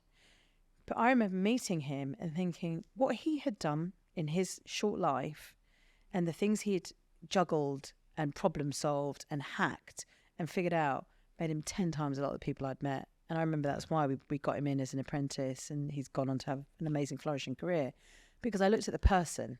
I didn't just look at his CV. And I think that, and I still to this day, and there's so many people I look at. I personally believe that the joy of I have as being as a leader, it's about the people where they go on to. It's not, you know, that's the reason why you do it. That's the only measure of success, is if you manage people who go on and do amazing things, and you're a great leader, in my opinion. Yeah. But that's because you hire people and you look at them and you look at the little bit of the part role you're going to play in their journey, because they're going to go off and do something amazing. And that still motivates me now. It's not a motivation. It is me. That's what I believe in. Yeah. What advice do you have? Because I think that moment you went through where you had 18 months for maternity leave and came back and the whole digital world has changed, is probably very similar to right now. I can imagine coming back from maternity leave now, if you're in any sort of tech, digital, or a lot of industries now with the rise of AI and everything. Yeah. What advice do you have about what to do when you just feel like I'm so out of date, I'm so not up to date, everything I knew, 9 months ago is not relevant? Yeah. What do you do? So I can definitely tell you what you do, because you do what I didn't do, which was I took a massive pay cut. I had lost all my confidence. I didn't come back to the core skills that I had, and because I believed I had to build again. And what I say, and I do mentor a lot of women, particularly who think about having kids and returners, etc. And I say to them, and actually returners who are returning sometimes not just straight after having their kids, but having grown up their kids, coming back 15 years later, even more terrifying. Wow. Yeah. Is if you come back to who you are and what shaped you as your skills and your strengths, which is not always about I sold TV or I sold digital or I made ads in this way. It's your character and your craft and your culture and your values, right? Your experiences are stories just to demonstrate that. Put a value to that, which is your value. That value that you had when you left to go and have kids is the same value, if not more, now. Because think about all the things you've learned in the time you've been off as well. Because having kids is not easy, and raising them and living life out of it, you are still bringing yourself with new skills. So how you present yourself is critical. How you make yourself relevant and up to date is you do need to invest in your own learning. But everyone does all the time. We're continuous learners. I get so excited when members of my team come to me and go, Nish, I'm thinking about doing this course. I say to them, it's the best investment you're going to make is one you're making in yourself, because we all should be learning. So if you return, I feel like I'm returning right now. I felt I started this year almost in a new job, because the wave of AI and the things you've got to comprehend and all the rest, even though I've been working in AI for years, but there is still another shift. It's a gear shift. I feel out of my depth every day. But that's what keeps me at the edge, because I'm okay with going, I don't know. And I'll ask questions, but I know what I do know. And I know how I learn, and I know I can learn fast. And I think people backing themselves like that is important. Because otherwise the challenge is you devalue yourself, you devalue your opportunity, and you get frustrated really quickly. Brilliant advice. Thank you. So I Spy gets acquired. How much do they buy it for? A lot. Many millions. Okay. And I didn't make many millions, let's just be clear about that. Yeah. I wish I did. And what happens next? Is this so I was at Dentsu for a while. I was at iProspect, I think, for nearly 3 years. Again, I think for me, lovely people, great business. I ended up being on pretty much every pitch because quite uniquely, I was a woman, I knew digital, I was good, really good. And I helped them win a lot of business. And we had a great team. I was lucky to work with some brilliant people at that business who've all gone on to do amazing things in their careers, all of them. And I feel very grateful that we were a bit of an A-team there. But it didn't feel like the right environment for me. I definitely didn't feel like I belonged. There were lots of stories that I won't share because people will know characters and things. I don't want to. But, I tried to set up women at iProspect, because I could see the lack of diversity, particularly in digital businesses. Digital media, it still is a problem. It's getting better, much better. Needs to be much better at the leadership, though, but certainly at entry level, it's much, much better now. But in those days, it wasn't, so I set up... 2012, 2013? This is now 2012, 2013. And an opportunity at Google came up. And I'd been a customer of Google, and my husband had worked at Google previously. That's not where we met. We met at Teletext, but he then worked at Google. But I'd been a customer of Google, so I was close to them. So I knew them, and actually, had been a recipient of their marketing and done things. So when I heard this role in marketing had come, I was like, wow, this has got me written all over it. How did you hear about it? So they reached out, and my husband had also mentioned it and said, I think there's this role in marketing. I see. So You find out what it is. They slide into your DMs. Yeah. And say, hey, yeah. So I interviewed for it, even though, again, which is where I have a huge amount of respect for the people who hired me at Google, I didn't have loads of traditional B2B marketing experience. I had a little bit. What were you applying for? What was the role? So the role was to head up B2B marketing. So marketing the ads business for Google, which is the business, right? So you're marketing all of those advertising solution products that are being sold to agencies and clients, businesses to help them grow. And that's where so the you're selling biggest search, revenues you're are selling made. YouTube, you're selling all these things. So yeah, it's a huge privilege to be asked, to do this job. And but I didn't have, on paper, I don't think I had the most relevant experience. I had the most experience and understanding of what they needed to do, and I showed all the right characteristics, and the interview process was bloody tough. I nearly didn't. They wanted me, but actually I had a really awful last interview, not from my perspective, but I didn't like the way they conducted it, and I nearly turned down the job. How many kind of steps did you have to go through on this? There were about process? 7 interviews. Wow. 7 interviews. Yeah, 7 interviews, I think. Probably about 7, yeah. So they like with different people on different competencies. Different people, different competencies. They ask you all the really complex questions. I'm like, oh my God, what was that? Quite short time. I had never been in an interview process like that. I had done interviews, had conversations and things, but they'd never been there's a reason why, and lots of businesses nowadays do, but Google was renowned for its interview approach and that, broke people. I reckon I got in just before it got really, really tight because it was probably being disservice, but it was tough. It was tough. And I think because I approached it in a way of, I wasn't 100% sure I wanted the job, which is a great way to do things. Like I did, but I wanted to really know what I was going to do. Yeah. Because experience had taught me to not just be attracted. I always wanted to work at Google because I loved the business. If you're going to work somewhere and you're going to work in marketing, you want to work on a brand or a business where everyone's watching, because then you've got a captive audience. This is amazing. It matters. What I do actually will matter. And I was really drawn to that, but I did need to make sure it was the right thing for me. So I treated all of those interviews as an opportunity to meet more people and to just learn a little bit more about who was who and how would it work. Could I see myself there? The last interview I had, he's not with the business anymore, was just really like, it was not like the rest of them. And I felt I was asked some ridiculous things about why did I get a certain degree that I got and why had I not done more? And I was a bit like, I've done loads, thanks. So I kind of dismissed him. He's not there, so it's fine. And I'm glad I've had the most amazing journey. 9 years. I did the B2B job for 4 years, and then the job I do now for the last 5 years. And when I came into Google, what's incredible about the business and the environment that I came into then, it was a very entrepreneurial business back then, 9 years ago, even though it was huge then at 9 years. In 2014, it was already on its way in terms of size and prevalence in our lives and in business, already delivering so much value to businesses through search. It was still growing. It didn't have any of the products it has now. That's the thing. When I joined, it was kind of simplistically search and YouTube. That was it. Wow. Yeah, wow. Maps was there, but it was kind of small. The other stuff was really peripheral.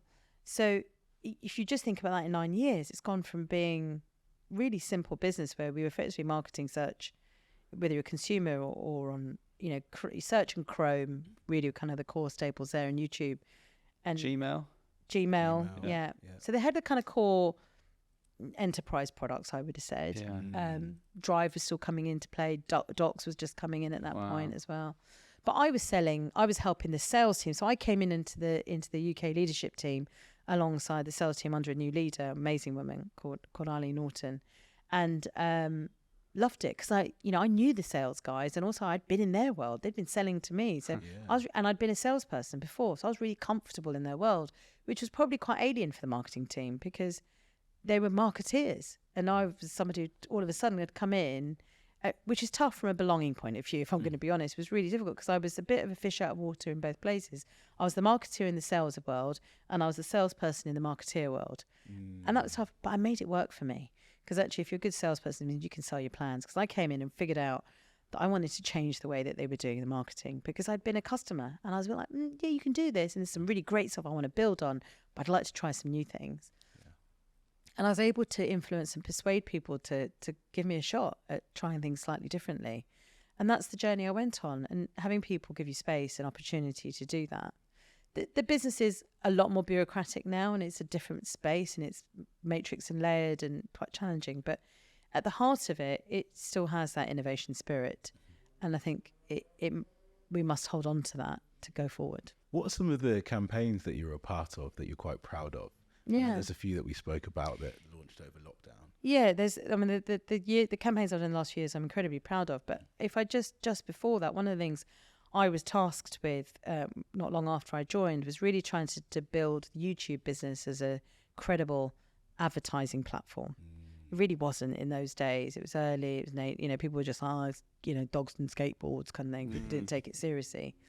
And if I'm honest, we were quite rational about selling something that was just nuts amazing, and it wasn't meeting. We weren't telling the story What quite year was correctly. this? So this was around 2016. Wow. Let's say. What a big job, though, to work Oh, out amazing! how you're going to And what canvas to go. YouTube. So this is just before we're about to go into the brand safety crisis, which I also kind of helped us weather through. But which was amazing. All of that experience was incredible, because I look at the strength and how incredible the YouTube business is today, and I feel really proud of the small role that I've played in helping that with all of the other people I got to work with. But one of the things, when I think about things that I'm really proud of, was I felt really strongly about one of the things I'd recognise on YouTube. And again, this comes back to that sense of difference or individuality, that I found content on YouTube that was very much for me that I hadn't found anywhere else. Back to that story of when you're young and nothing around you looks like you. And I found that was kind of unique to each person. What I liked, my YouTube is a bit different to your YouTube, is different to your YouTube. And whether it's because you're delving back into archives or you're following some new creator or YouTuber or whatever it is. Or subscribing to how I became. Yes. Obviously. Yeah. Everyone had their own kind of personal mix. And I think there was a bit of when people were, I'd say people kind of the ad industry was slightly disengaged. You've got creatives who are still stuck on making 60-second ads. You've got a lot of media buyers and leaders and marketeers who are of an age where they've grown up with TV and YouTube's still a bit unknown, and it's their kids watch it, but do they watch it? You had a challenge of actually going, for both the sales team and for our customer base, going, do you really understand it? And actually, you're watching it more than you realise. And do you realise what it's doing in culture and what's happening there? So you've got to, without, boring the tits off everyone, you don't want to just educate them. You want to get them to love it and explore it. And so we came up with some concepts. One of them was called This Is My YouTube, which was a kind of like a rip-off of Desert Island Discs, of saying, getting loads of famous people or influential people to come and tell their story.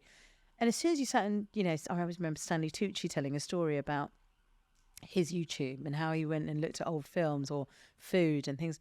And all of a sudden you had this, not just a credibility, because it wasn't credibility we were seeking, a familiarity. And it really helped propel the brand, because people were going, actually, hold on, if this is what I'm doing and I'm spending my media time looking and doing this, other people are. And recognising how it sat alongside TV. It wasn't an either or. As an industry, we love to play up a story of substitution. Anything new comes along is going to kill everything else. Video killed the radio star is kind of like still continuing to play. It's just like new technologies each time. And my entire career has been about that. I've worked on stuff that everyone has deemed would kill something else, and it doesn't. Things change, and shapes and behaviours change, but it's evolution and room and change and breadth. So one of the other things I did is we used to have this incredible show called Brandcast, which is like the upfronts, and you're trying to, it's media kind of language. If you would host a show or an event where you showcase your latest content and your latest ad formats, and you get people excited, and all the media buyers would go away and buy up for plans for the following year. And that was the TV world. Obviously, we were buying and selling in a much more instant way, but we needed to be part of that same process of what they called upfronts, because you needed to get people excited about all this stuff on YouTube, so they didn't go and commit all their money to other media. Yeah. And so when we were telling those shows, I realised there was an opportunity to kind of really bridge some gaps around not just the content creators who were incredible on YouTube, who weren't everyday stars.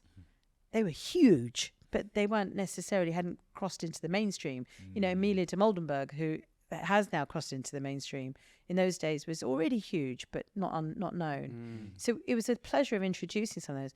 But I also loved the fact that it gave me a chance to go and tell some stories that needed to be seen and heard that wouldn't have done. And I had come across People Just Do Nothing, on YouTube and had seen the pilot for BBC Two, I think they were on, and loved it. You know, I related to that. I loved pirate radio. I loved the Mickey take of all of the stuff they were doing around grime music and Grindr and everything he was doing. And Asim and bizarrely, we're since friends, and we met up, and it terribly shows my age, but I actually used to know his uncle and some of his, you know, dad's mates who used to drink in a pub in Southall, because that's how communities were. So when he was taking the piss out of people from my culture, his culture, it resonated because I could see the characters he was building on. I loved it. I loved what they did. And they had started on YouTube. He built the stories on YouTube. They put the content out there. Steve's and Hugo were writing in that and there. And YouTube had been their opportunity. That's how they got found by Asha Tala, who then commissioned the series. It went on to BBC, and then the stories there. But I caught them at the time they were just getting big. They were still on BBC come across too. it? So I'd come across it on YouTube. Just from searching around? And then I'd seen a trailer for it on, you know, hidden somewhere on BBC, because this stuff gets hidden, right? You know, and I was like, oh, this is really interesting. This sounds really stalky, and I'm going to say it because I've asked him knows, and it's okay. So I had seen, because I was thinking, how am I going to reach them? You know, I'm going to contact them. And I'd seen he was going to speak at the Edinburgh TV Festival. And we were going up to the Edinburgh TV Festival because as YouTube, we were trying to be, you know, part of the conversation. So I was going to make it my mission to go and doorstep him and do that. And I did. And I've done this a lot in my career, actually. And that boldness of going, just go up and speak to someone. We're all the same, really. It doesn't know if you're CEO or something or you're famous. We're all the same. And I remember sort of lurking around in the room as he's about to say it. And I could see him slightly looking at the corner of his eye thinking, who's that? And then as he's finished his talk, I rushed up to him and said, hi, Asim, I'm Nishma from Google. And I just remember he was like really friendly, but repeatedly kept telling me about his girlfriend. Thinking, what? And I remember just thinking, no, I'm not trying to hit on you. I just want to work with you. And so there was thankfully a bit of curiosity from his part to kind of go, yeah, what's up here? And we started talking, and then I met the rest of them, and they loved it. And I said, look, I want to put your show up on stage. I want you to come appear on stage. I'm going to get Craig David as well, because I think it'd be funny actually if he was on and you were on and you perform. And they were a bit like, you're right, we'll go with this. And I said, we're going to make a little film. Only the pilot was out at this stage, or had the first series? The series was about to come out then. So the series was out by the time I did the show. Yeah. But they were still, you know, really at an early stage. So I remember them like giggling about, you know, when I was saying to them, what do you want in your rider? And they're like, what? And I was like, and we'll book your cars. And they just weren't used to that life, you know.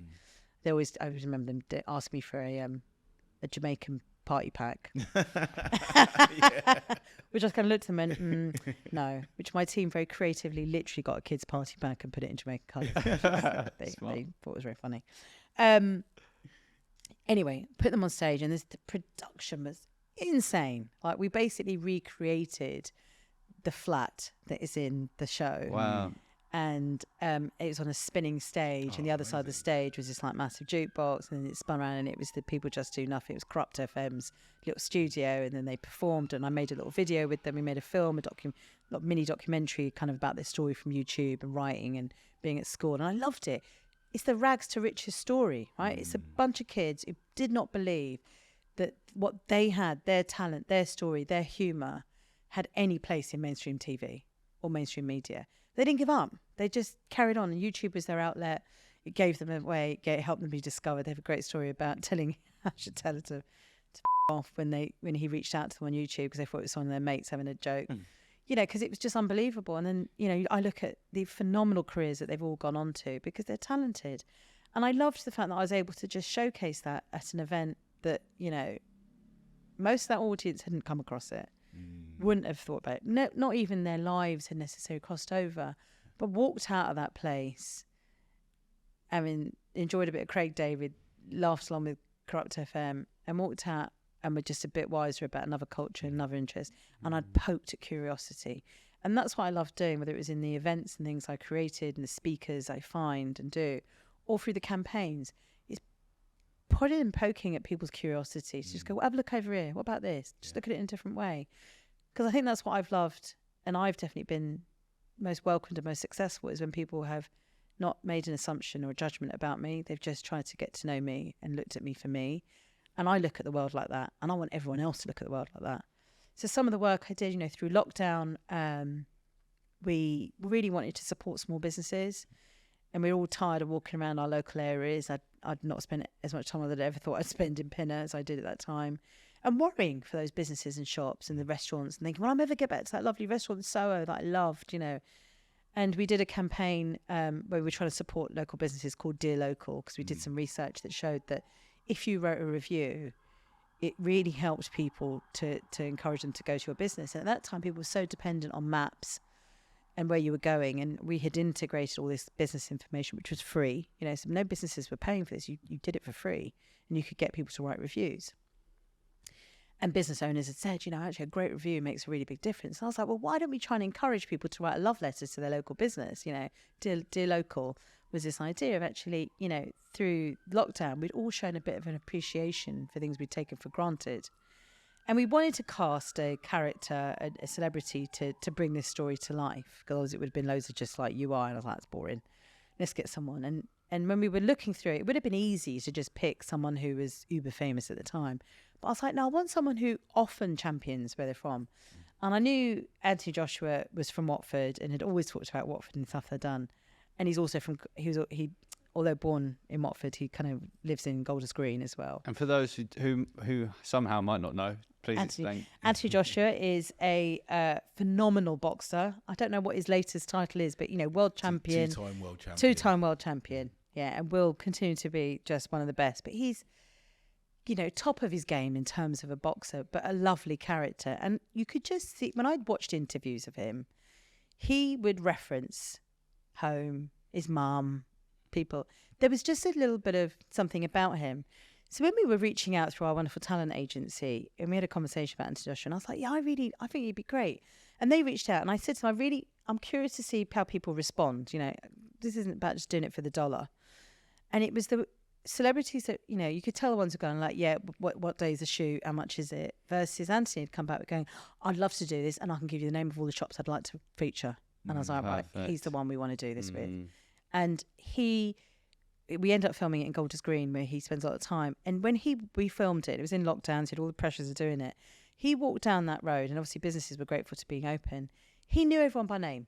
The guy the laundrette that's in the ad is the laundrette he always went and got his clothes done in, but also his robes and his shorts. It was for real. None of it was made up. You know, he trusted this guy. He was the only guy I trusted to ever wash his stuff.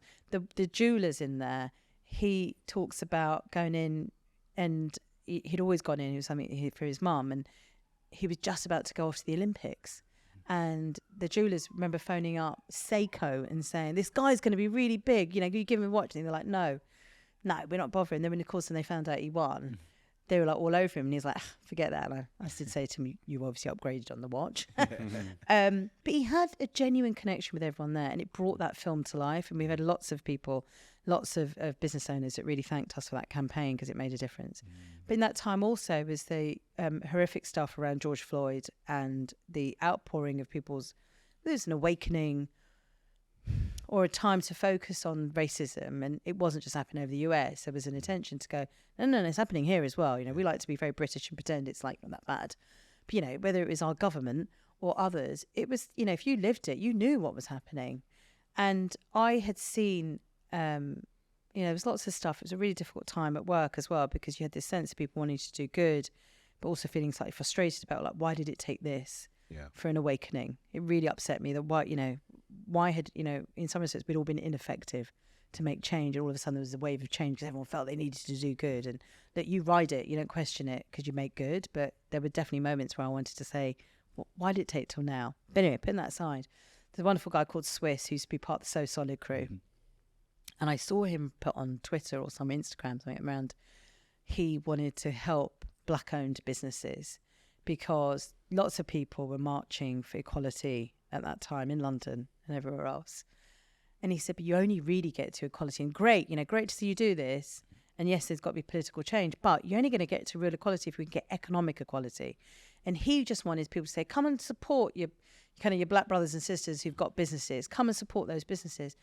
I was just captured by what he was doing. I was like, this is amazing, actually. He's got a point. Like, economic equality does lead to, I could see it in my own life. I could, you know, you can't get on a par if you're just stuck in a cycle of poverty or lack of opportunity.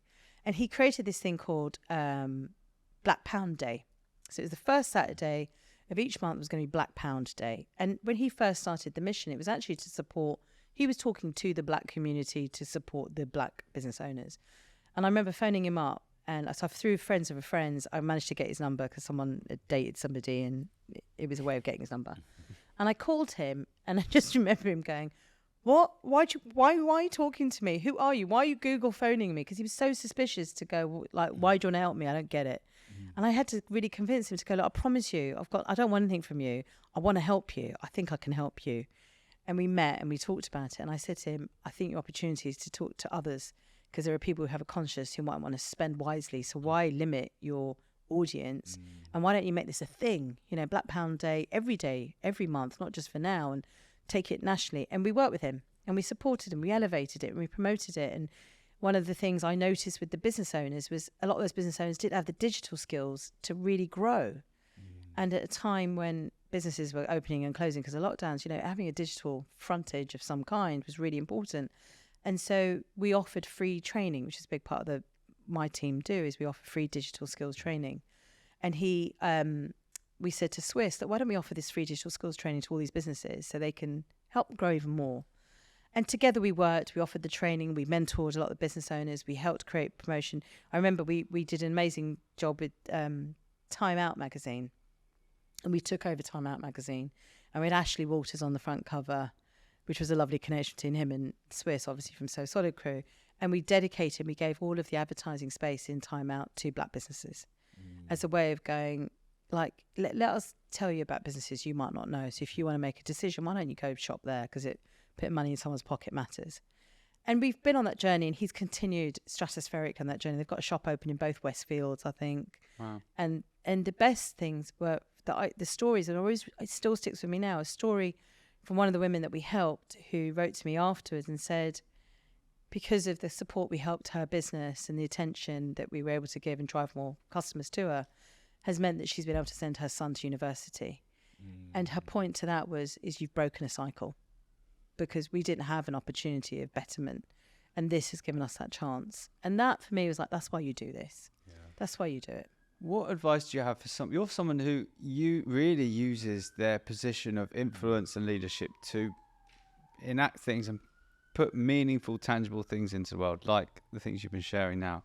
What advice do you have for someone who is in a leadership, influential position on how to use that in its best way, you know, to make a difference? What have you learned has worked well? I think sometimes people feel making a difference has to be some big grand gestures, and it's needs lots of money and needs lots of resources. What it needs, first of all, every leader, it's a responsibility. If you have a platform, you have a position of power and influence, it's your choice is how you use it. And actually, there's a wonderful guy called Nils Leonard, who's an incredible creative who owns Uncommon. And it's one of his favourite sayings, and I love it. He always used to say to me, he'll meet you, and he'll draw a gravestone. And he'll go, "What do you want written on there?" Because the reality is that's when you're judged. And you're judged, I don't want to go and put out a campaign. It's great. Of course, I want to do great work, and I love things, and I love people, and I love experiences.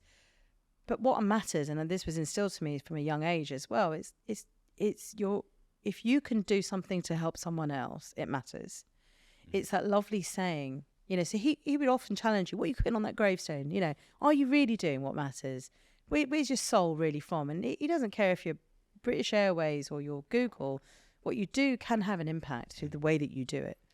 And I always remember it's that sense of, an age brings this. For me, my awakening was definitely, the bit where I say sometimes I don't think I was activist or as leaned in and focused until I had my kids, because I was so desperate to ensure they don't have the experiences I have, that they don't live and work in a world that I have. I want them to have the opportunity. I want them to have choice. And I don't feel I've always had that, and I want to make sure they had. So that's fueled my thing. But it's when you can make a difference in such small ways to so many people, because it is that saying that, I will plant flowers in a garden that I will not see bloom. And that's okay, because my kids will, and their kids will, and they need to make sure they do and keep doing it. And I think that's the bit that every leader needs to do that. And I firmly believe it doesn't matter what business you work in, small or large. And I see it, and you often see it, often with small businesses who are incredibly generous and thoughtful around the way they treat people or what they do, etc. So it's not about money. It's about an attitude and what you care and where you values. And I think as a leader, if you don't, you should question your value as a leader. Yeah, because people don't remember what you tell them. They remember how you made them feel. How you make them feel, I look back on my life and I can only remember how I feel. I actually know it's been a tough year for lots of people. There's been lots of layoffs and that. And I always say to people, look, this is business and things will happen and you can get made redundant. Life can change. And as leaders, or as someone going through it, you'll only ever remember how you feel. You'll never remember the details of it. And so your humanity in every moment, good or bad, is critical.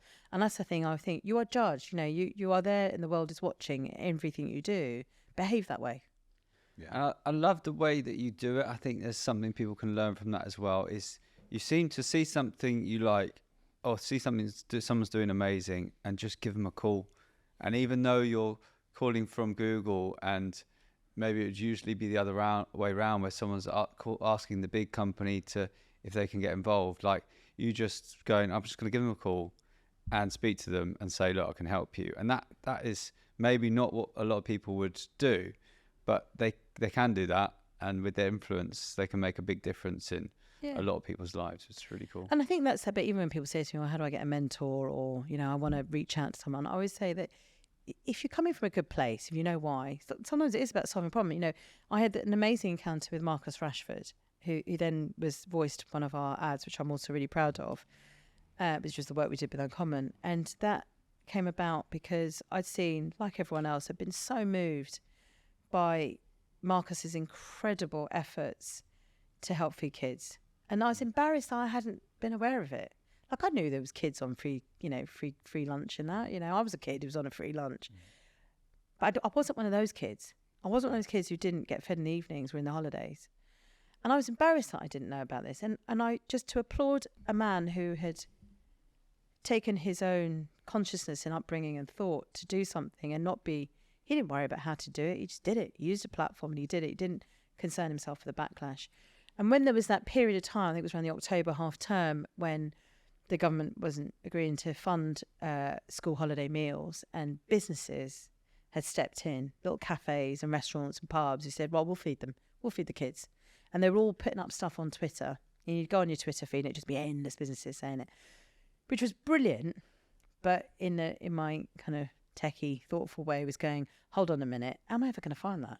So and I took my place into being that mum and that person in the moment to go, how am I going to find, if I'm not probably even on Twitter, right? Or if I am and I'm not at the right point, when do I know? How do I search this? How do I do it?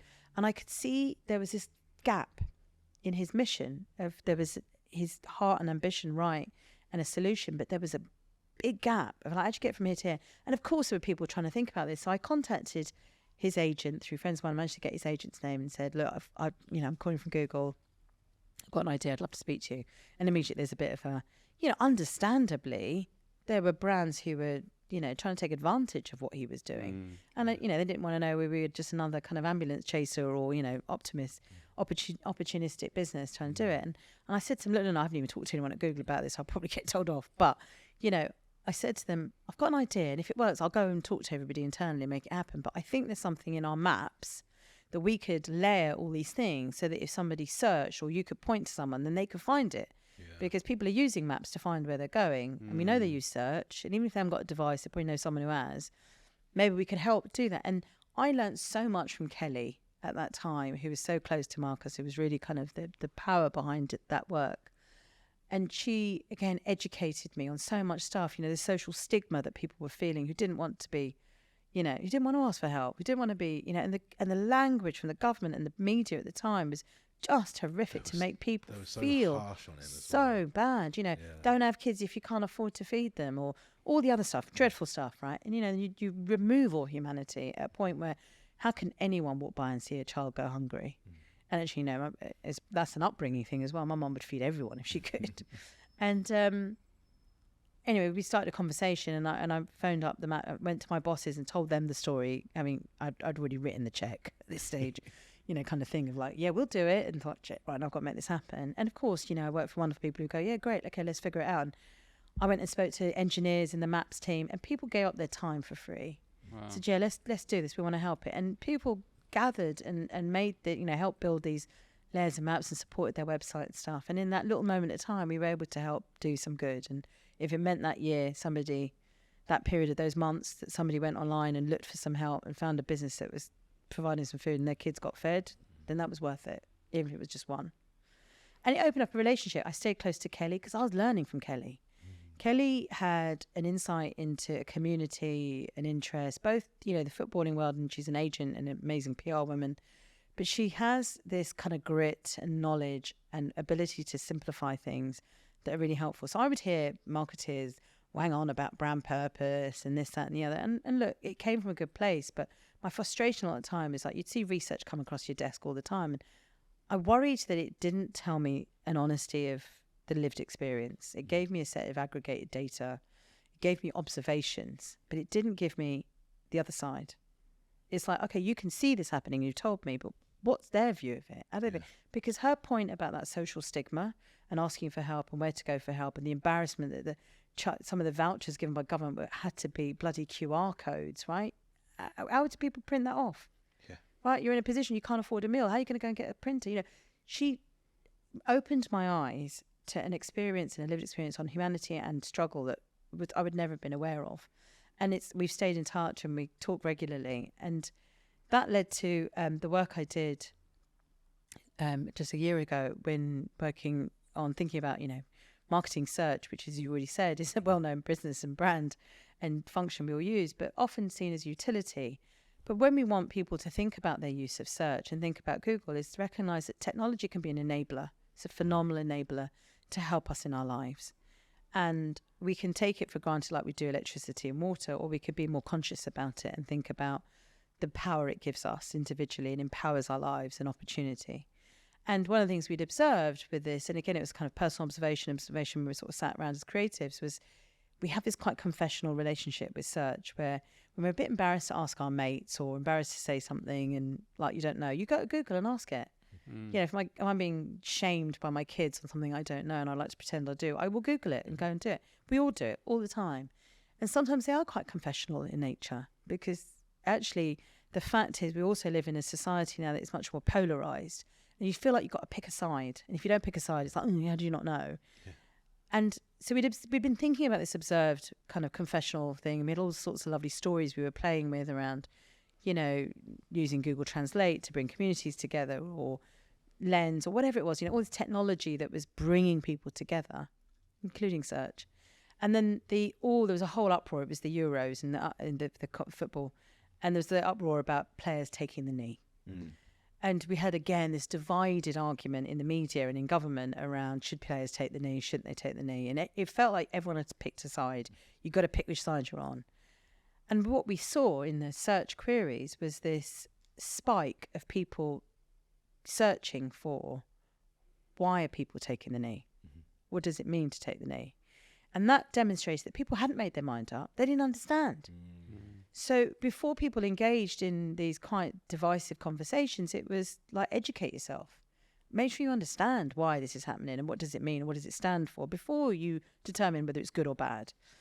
And this idea of it's okay to ask and, coming out of the Brexit years and all of the for and against arguments, this sense of not being able to change your mind, that's the greatest gift of humanity. Yeah. Education, being able to change your mind, choice. This is like why as a species we evolve and we're different.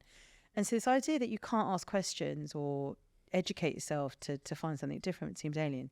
So we developed this lovely campaign called It's Okay to Ask and demonstrate that those moments of curiosity that we all have at different bits in our life, that actually by going asking a question and educating yourself and learning about something helped you to form an opinion or helped you to come a bit closer to someone because you had a better understanding. And I happened to be on holiday and Kelly had phoned me about something else and she'd asked me what I was working on. I told her the story of the campaign and she just went, God, Marcus would love that. He'd really love it. He always said, wish he'd been able to ask more questions. And there started a conversation, relationship about him then. I sort of like, do you think he'd like to voice it? And off it went, you know, and it was a beautiful ad. I know he loved it. I know it was shared amongst the players, and it's opened and has continued to. We've used It's Okay to Ask, but we've also lent it to so many others as a way in. You know, in actual fact, when people are struggling to have some of the conversations about trans issues at the moment that are really, really complex, and education's a critical part here before people get opinionated, we've encouraged people to say it's okay to ask. Like, don't be embarrassed. Actually, it's a good thing, because that's how we progress. You mentioned one thing in 2019 in terms of like shaping your life outside of work. Oscar, It was actually 2020. 2020. Yeah. Okay. Yeah. So I've got boy-girl twins. It was 2020 and lockdown. So they were starting a new school, senior school in lockdown, which was very painful. So it was just when they were starting to let kids go back to school, having been at home for 6 months, doing nothing. So very excited. He started at school, and I noticed a dramatic change. And I think in some respects, I'm quite grateful that I was still working from home, because if I hadn't, I worry about me not being there to have noticed the change over a course of what was just a matter of days. And he quite dramatically got very ill, and we ended up getting rushed into hospital, and he got diagnosed with type 1 diabetes, which is a critical, or what they call a chronic illness, i.e. it's not something that can ever be cured, and you have to live with it for the rest of your life. And it was a huge shock, being in hospital with him being so ill, but it completely... What did you feel at that time when you heard the news? Just absolute fear. You know, and it was a time when I could only go in with him. Nobody else could come visit because of COVID restrictions. He was terrified, but amazing as well. You know, the strength of character. And again, I think that, you know, runs through us, that sense of humour and stories. But I was with him the whole way through it. But, you know, I think one of the things I found really hard at the time was I had to deal with that on my own in the moment in the hospital. I could phone my husband and my sisters and my mum and dad, and I could meet them in the car park briefly, but, you know, fear of infection, that I was on my own in some of those moments, and they were on their own, right? It wasn't just me, they were on their own dealing with it, not even with him. So that sense of isolation. I also lost my father-in-law that year as well, and that's why, you know, I feel very aggrieved about the breaking of rules when so many of us followed them. But that turning point for Oscar, for us as a family, because it changes you as a family, when the sense of, and I didn't know anything about type 1 diabetes, if I'm honest. You know, I knew about type 2. I had no knowledge about type 1. Google was my friend in that moment, and I learnt a lot, and I would Google everything and absorbed as much information as I could. I knew technology was a big part of helping people manage type 1. And he was so brave that I was determined to really help him through this. Well, you know, as a mum, it's what you've got to do. You've got to put on that brave face and get them through it. And actually, there were other kids in there who were horribly ill as well. It's just a phenomenal stop on your life sometimes to go, just remember what's important. And he's 11 at this stage? He was 12 years old, 12. And initially, like, really took to it brilliantly, you know, and he's just got an amazing brain. And he'd be telling the doctors, oh, well, that happens because the platelets do that. And they'd be like, wow, this kid like knows a lot of stuff, because he would just absorb information. But he kind of like, it was a mission to do it, but he desperately wanted to get home. He hated being in that environment. And I immediately sought out what kind of technology we could get. So a continuous glucose monitor, which actually I now wear one as well, kind of in support with him to help him really understand foods and triggers and things. He hated the injections, so I tried to get him in a pump and that. What it taught me at the time was I had done what I'd always done, which is my eternally kind of, oh, we're going to be okay, it's great, everything. This is telling, you know, I had been so optimistic and thinking that was the way to lift him. And what I found several months later was that was the wrong thing for him and for me. Because actually what he did, he just suppressed how he felt, because he just wanted to please me and go, yeah, it's all going to be okay. Whereas he was not okay with it at all. And I wasn't okay with it. And it really taught me that optimism doesn't need to be a mask for how you really feel. And it's okay to feel really crap and actually slightly defeatist about things at times. And actually it's good to feel those emotions. And the fact that it's taken me to the ripe old age that I am to have discovered that is probably, you know, not a good thing, I would say. And I've tried to get him to, and it's hard, you know, being a teenage boy, your hormones go over the place. It's really, really hard to manage it. We've been in hospital a couple of times since. And you are basically keeping yourself alive every day. What does he have to do? What does it mean? So he now has a pump, so he doesn't have to inject. But every time he eats, or consumes anything or drinks anything, he has to take insulin to counter the impact of the fact his body doesn't make it. But you also have to think about sports, you know, so you can drop insulin because you therefore need like a sugar hit, so you've got to be really careful. You're doing effectively about, I think someone did this research on it, about something like 90 calculations a day at least, minimum. Wow. Really? Because you're having to calculate, okay, I'm going to go do this, so I need to like figure out, okay, I probably need to give myself this many carbs or this much insulin. Wow. And then you put it in a device and gives it to him, which is better than injecting. The continuous monitor constantly tells us now what his blood sugar levels, which we didn't know, and you just have to finger prick. Right. So we're very fortunate that we've paid for the monitor, but his pump he gets on the NHS. But my ability to know this and research it and have the intelligence or know-how and access to resources to do it has enabled me to be able to really support Oscar. What I've learned though, when I go to the hospital and we go to clinic every quarter to see the consultant, because type 1 diabetes, unfortunately, you know, you have to manage it carefully because it does have an impact on your organs and etc. So it's got to be monitored really carefully, your eyesight, etc. Whenever I'm there, not only obviously I'm hugely grateful for the NHS, but it's a reminder that I sit in a waiting room, again with that idea that we're not all starting at the same starting line. There are people there where English isn't their first language and they're struggling to comprehend the complexity of calculating carbs, calculating insulin, it's an insulin calculation, and what do I do here and that, and it's a lot to learn. There's a lot of information to absorb. Yeah. I look at these people and they're struggling, or they don't have the means to know that they can ask for a pump, or they don't know they could get a monitor, or they can't afford to buy the monitor as I've been able to for him. And it's just a really, really tough reminder that none of us are starting at the same starting line. Yeah. And that's why, you know, as you say, like as a leader or in your daily life, just the constant reminder that whatever you can do to just level it up a bit, that's a damn good thing. Yeah. It's why I came to Google, if I'm honest. When I first came to Google, it's because its mission is to democratize information for everyone. It's access for everybody. And I think that's what's there through. And so with Oscar, he's doing an amazing job of managing it. It's ups and downs. It's really tough. But I love, one of the things I was worried about, you wear these two things on your body all the time. But he's really overcome some of those things. I think I worry about his generation, if I'm really honest, because there's a lot of male toxicity. Yeah. Because of a lack of good male role models, if I'm honest. And I hate seeing what he's having to go through at times.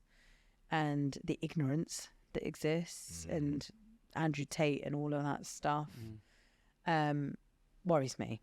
But, you know, he'll be a more resilient kid. His sister is amazing with him. They're smart. They know to ask questions and be thoughtful to others, and that's a good thing. Beautiful. Yeah. Love that.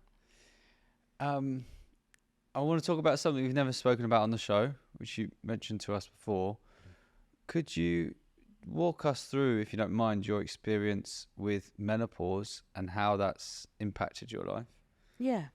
So I'm 50 now, and I would say I've been perimenopausal for at least probably 4 years, but only diagnosed and treated for 2 years. What does perimenopause So perimenopause, before you hit menopause, is officially the period of time, or the time in your life where you have no more periods, you're not producing the eggs or going through that. Women can go through a stage called perimenopause, which can last anything up to 10 years. You know, it could be for some women, they're very lucky and it's a very short stint. For some women, it could be a 10-year run up to menopause, which is effectively your body is, the hormones are producing or depleting at different rates, which impacts your menopausal system in terms of, so you could have, sometimes it doesn't at all, but it obviously impacts your well-being. And unfortunately, the symptoms of perimenopause can often be put down to so many other things. What are they? So, you know, everything from brain fog, depression, tiredness, weight gain, or a lack of kind of a reduction in muscle. So it could be all you sorts could of just things. think, it's stuff I'm at just work. a bit run down. And it also hits you at a point in your life where you've often got kids and elderly parents and a busy job and a busy life. So you just put it down to go, no, it's just me. And I did for years. But I was worried, like my emotion, for me, it was much more my emotional health that suffered initially rather than my physical health. And it was my emotional health that suffered quite dramatically, actually. And I struggled to deal with things. And where I had, you know, through my life, I've shown great resilience and ability to cope and manage and do. I started to lose that. I noticed a fogginess. I mean, always had the sharpest of brains. Actually, I think one of the big parts of my success is I remember people and I remember names and I remember their stories. And I started to forget that. And I just sensed there was something wrong. I spent 2 years trying to get any help from a GP without them fobbing me off with no, it's just you're tired, or oh, we'll do a blood test, there's nothing wrong, you know, never. And they would, when I said to them once, do you think it could be that I'm perimenopausal? And they go, no, you're too young. And it wasn't until I was 48 and I was really, you know, I would say almost depressive in a quite harmful way, but carrying on, you're just carrying on. What makes you say that? What's happening? I was in a really bad way mentally, you know, and there is no, it's not a surprise, which shouldn't be a surprise, it was to me, but the fact that female suicide rate peaks at the same time as menopause. Wow. Because that's actually one of the things that a lot of women which is why I feel so passionate about people getting the right treatment, just suffer with it, and depression and mental health challenges does lead to a very high rate of suicide. So as someone who'd always had this kind of demeanour and capability and resilience, I wasn't myself. What kind of things were you saying in your mind? I was struggling at work. I just, the belittling of myself, lack of confidence, a hopelessness, a real sense of hopelessness. Just thinking, well, I can't see how this is ever going to get better. And I think when you're working as well, there's not a lot of forgiveness around. Well, because also you don't understand it. So you kind of think, I don't like the word imposter syndrome, even though I have used it because I understand it more now, and I won't use it because it's an infliction rather than an illness. And I mean an affliction in terms of it being put on us in terms of environments. But that sense of not coping or fitting in or all those things, they were amplified greatly. And just being able to be present and there with my kids and enjoying life in the way that I should do, I just felt it was so up and down. I was just unhappy. Sort of distant, not really there. Yeah, and just felt more tired and run down. And it's just frustrating. You start to worry that there's something else wrong with you. Yeah. You know, we're very fortunate that I went in for you get an annual health check as part of our one of our company policy things. And the lovely lady who was there had sat down, I'd had my blood test and stuff, and I was talking to her, and I explained to her how I felt, and she said, you're perimenopausal. I guarantee you're perimenopausal. Wow. Oh, wow. And she said, go and see this doctor and try and get tested this way. And I did, and she introduced me to a menopause GP who's an expert. And it opened me up into this world. Not only did I get the right treatment, so I went on HRT, bearing in mind we'd been all told that HRT was going to kill us, and of course that was, a lie. I felt instantly better, like within weeks. I felt like myself again, and I couldn't believe the transformation, and I couldn't believe I'd been denied it for so long. And I think that's where my interest and awareness of menopause, I was slightly annoyed, if I'm honest, to go, why did no one tell me this? And I remember going straight to my mum first of all, why did you never tell me this?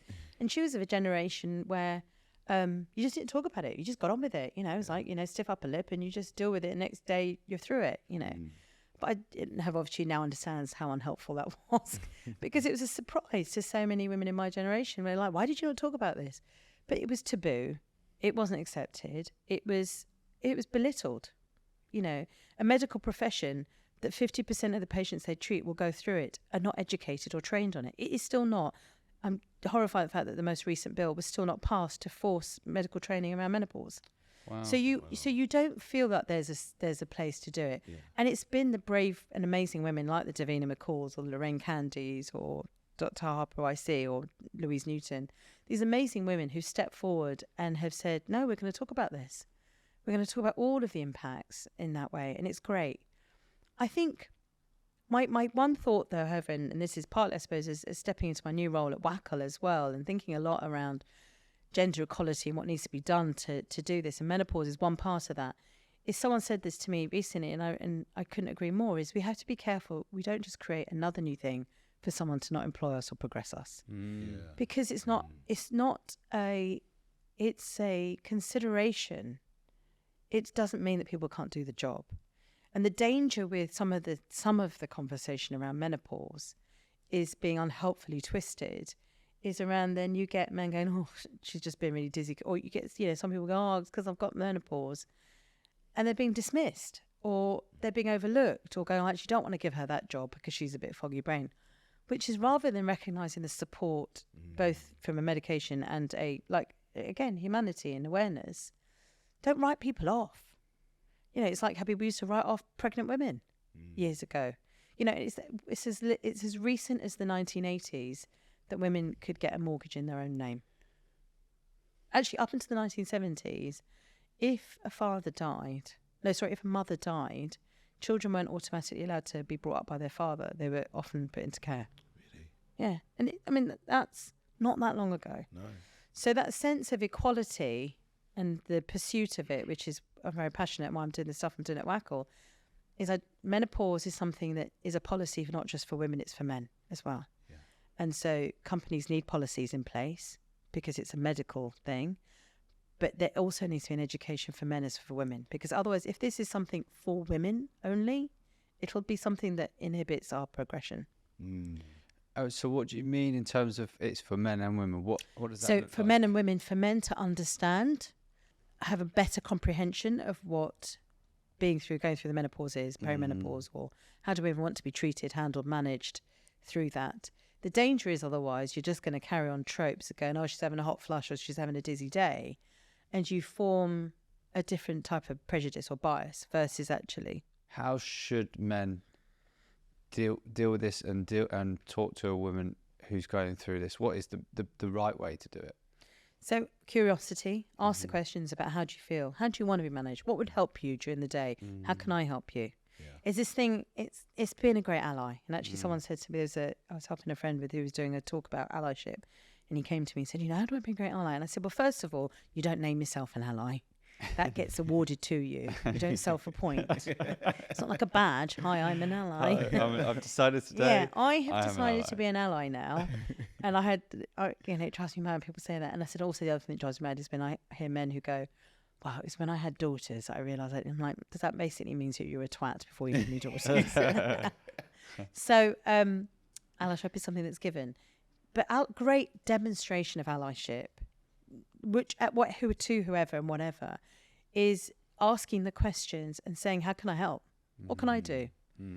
And sometimes it's not always about what you can do, but sometimes it's just about being able to there to listen. And, you know, sometimes I do get frustrated, but I think I don't want to give you the answers and the solutions. I'd like you to think about them yourself. But sometimes it's around that case of being heard and someone going, okay, in the next meeting, I'm going to change it this way. And it's that's that thoughtfulness, because actually when you are and you do genuinely listen, you ask the right questions, you walk when you've heard and you've absorbed, that's when we all problem solve in life. If you think about it, we've done it for years. It's how we've progressed as society, in business, in life, because we've learned. You know, I still have to remind people to say, you know, if I take the trans conversation, I said, if you replace trans with black or gay, which is clearly you see differently to trans, do you think the conversation we're having at the moment about exclusion or inclusion is to be fair and acceptable? And I know there are complexities, but sometimes you've just got to get people to a point of going, I still remember a time where I was treated like that just because of the colour of my skin. So we can give it a different label. It's the same behaviours. And for someone listening now who has heard your story and going, I've resonate with that. I feel certain things like this. What should you do about it? What's your advice in terms of maybe they are perimenopausal or not? So I would say first that I encourage everyone. So I bore all my friends with this now. Is I make everyone say to them, "Have you been to see a doctor? Demand attention from your GP. If you don't get it, I've got a list of names that you can do.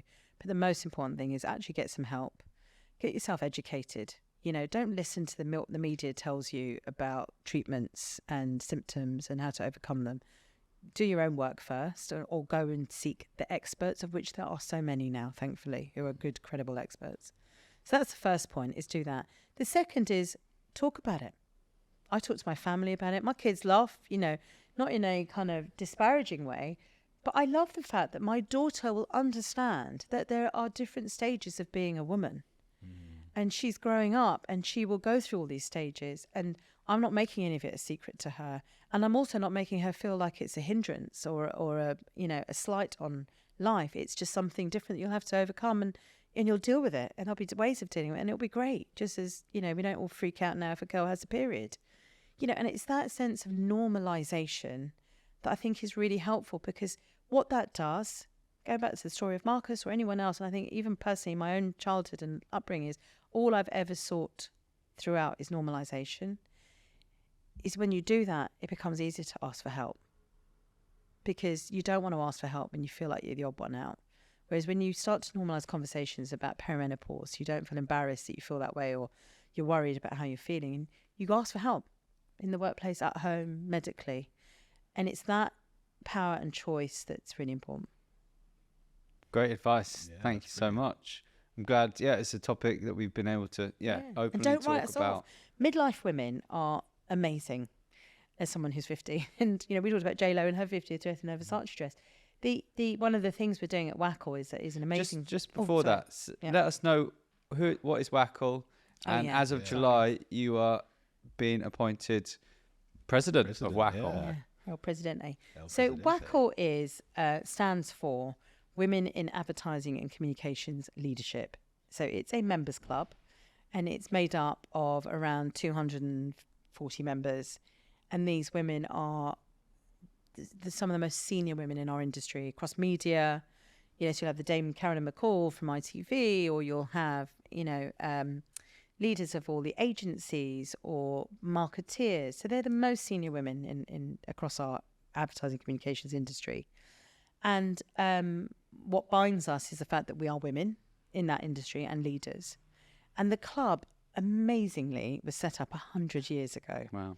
And it was set up as an offshoot from another club that's called the 30 Club, which I know you're both familiar with, which is I don't know how to describe a 30 Club. I find that it's an amazing and fascinating and slightly curious place.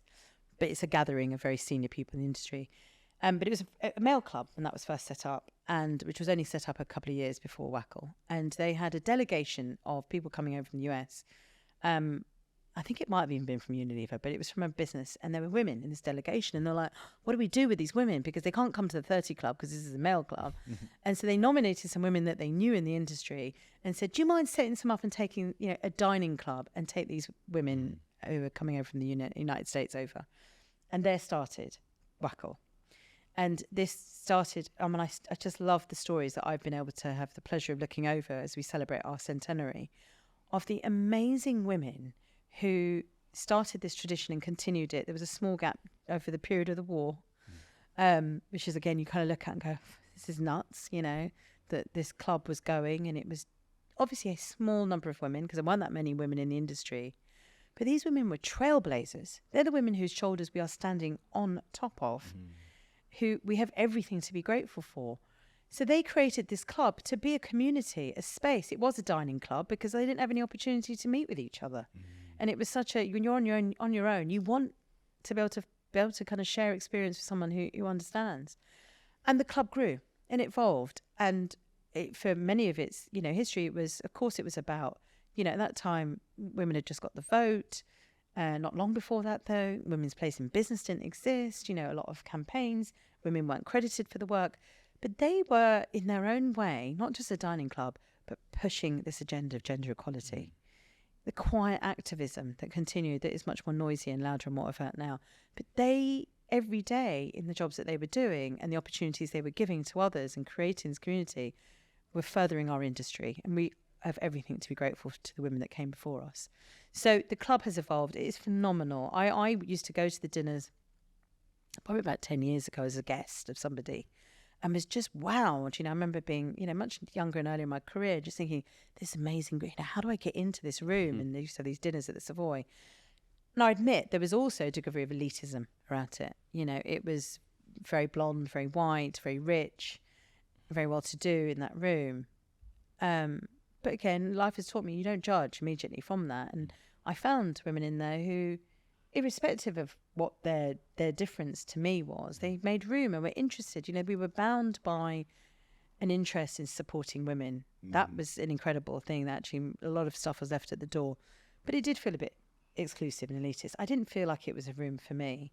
And it was about 8 years ago, and Karen Blackett, who was a member, and I'd been at one of the dinners, and she said, you've got to join. You've got to join. I'm going to nominate you. You've got to join. And I said, oh, no, I don't think this is for me, Karen. It doesn't feel like my place. I don't feel comfortable here. And she said, you won't change it if you're standing on the outside, Nishma. And there's a bit it's like, oh, another thing I've got to do. Call to action. All right, Karen. And we used to laugh because me and Karen used to have a little inside joke because we'd turn up at this because she'd always say, you going? I'm like, yeah, I'm going. She's like, I'll see you there. And we used to chuckle, go, well, I'll see you there because I know I'm going to find you. Because we knew we were the only people who'd ever be not white in the room. But she said to me, don't worry about how you got in there or what. It was the best bit of advice she always gave me.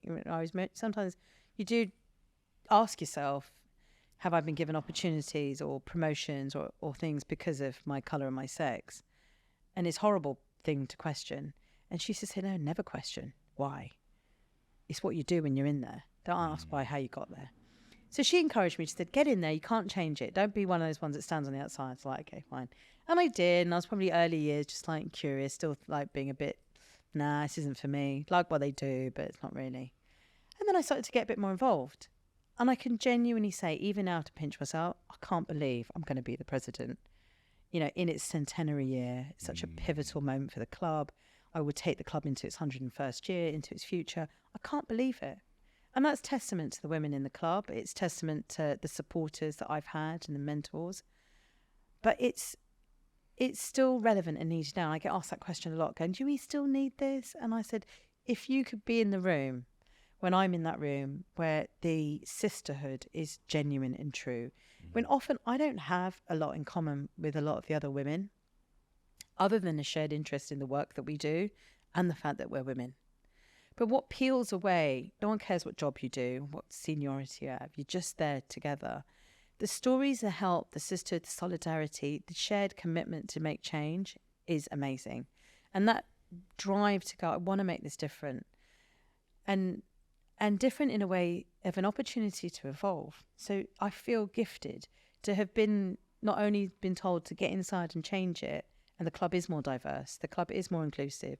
It continues to be. We are on a mission. We have not solved, we're not there, but we are there on the journey.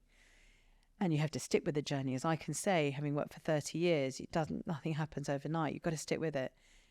But I'm now in a position where I can steer it.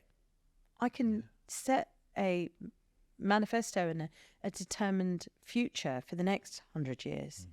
And that is an incredible privilege. And so the things I'm building on the work of all the amazing women before me and all the incredible presidents that have come before me, and they really are. I went to an ex-president's drinks the other night, and I was just a little bit like, oh my God, because they really are the most phenomenal women. And I won't name check them all now, but they really are. Dame Scylla Snowball is one of my mentors, and she's there. She's just one of the most, the fact that I'm friends with a couple of dames, I think it's pretty cool.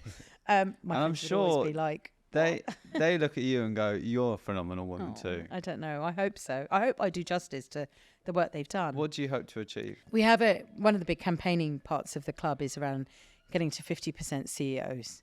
And depending on which bit of the industry you're in, it'll vary between 30% or 25% and about 35%. So that's aiming to have 50% of the CEOs 50% CEOs to be women, to be female. The data and the reports suggest, more broadly as an industry, that we're not going to get to parity in terms of gender equality for potentially another 100 years, maybe a bit less than that.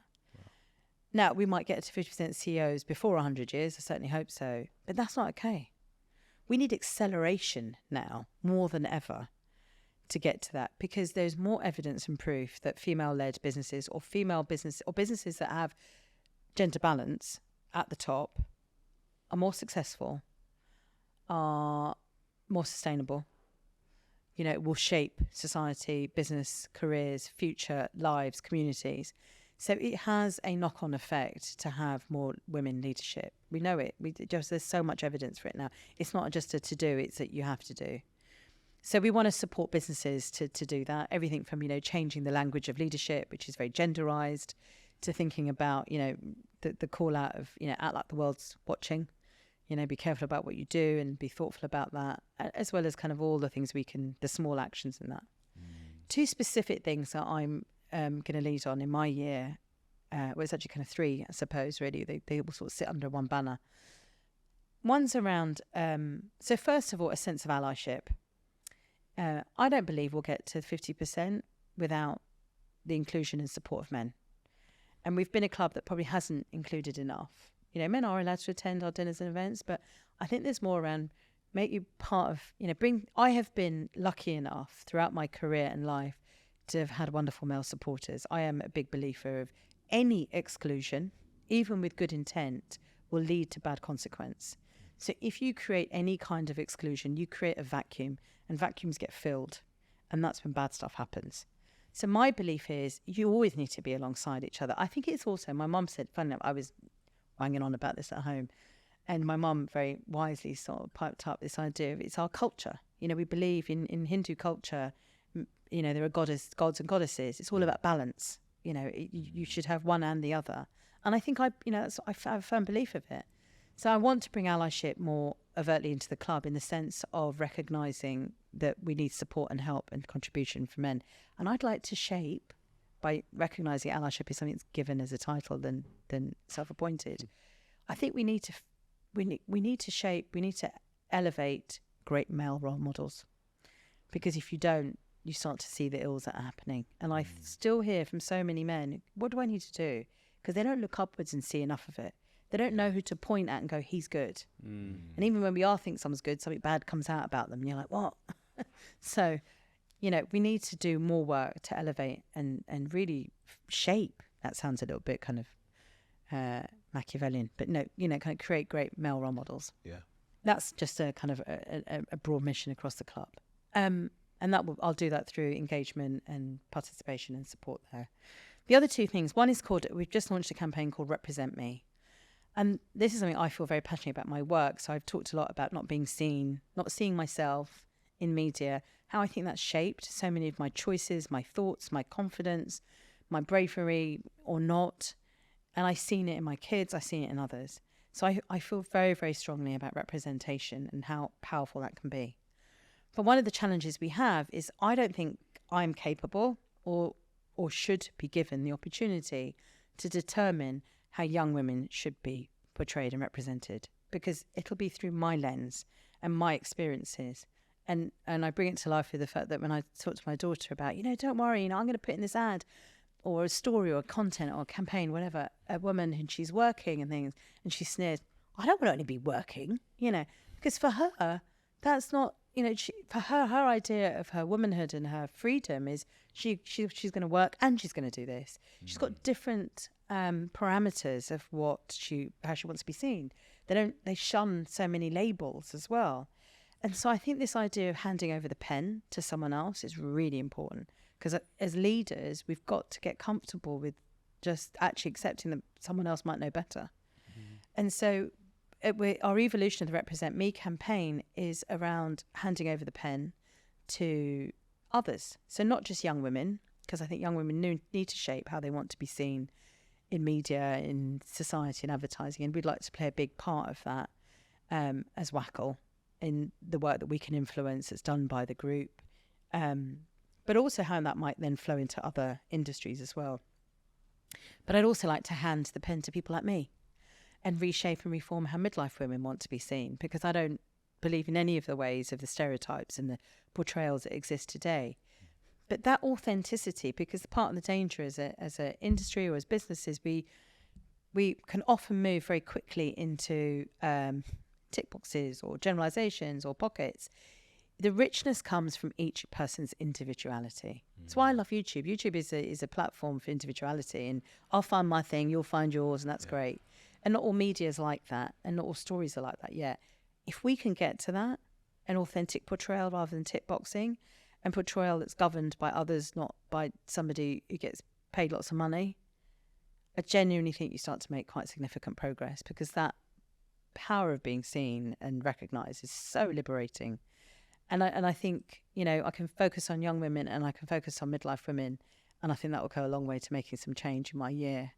And we have an ambition to craft and write the very best menopause policy for men and women for every business in our industry. Oh. So three big things: allyship, Represent Me by handing their pen over, and a menopause policy. Well, I've got no doubt it's going to be, you know, very impactful. Yeah. Well, I have an amazing executive team at WACL. Yeah. It's all done through volunteers.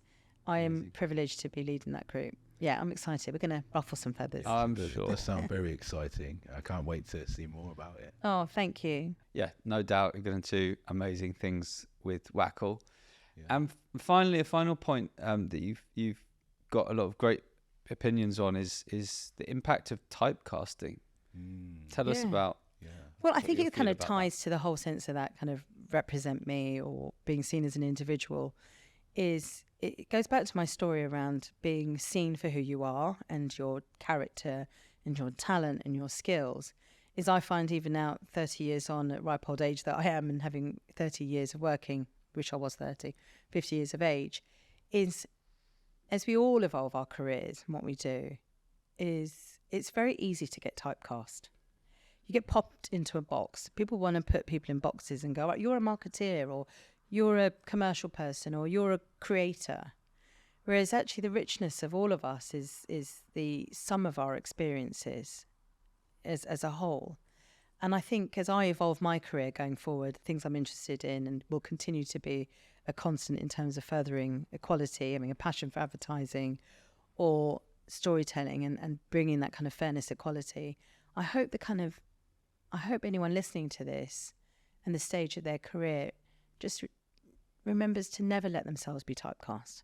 Yeah. Never let themselves be put in a box, and recognise that opportunity is be seen for who you are and see others for who they are, and take a chance, take a risk on yourself and on others.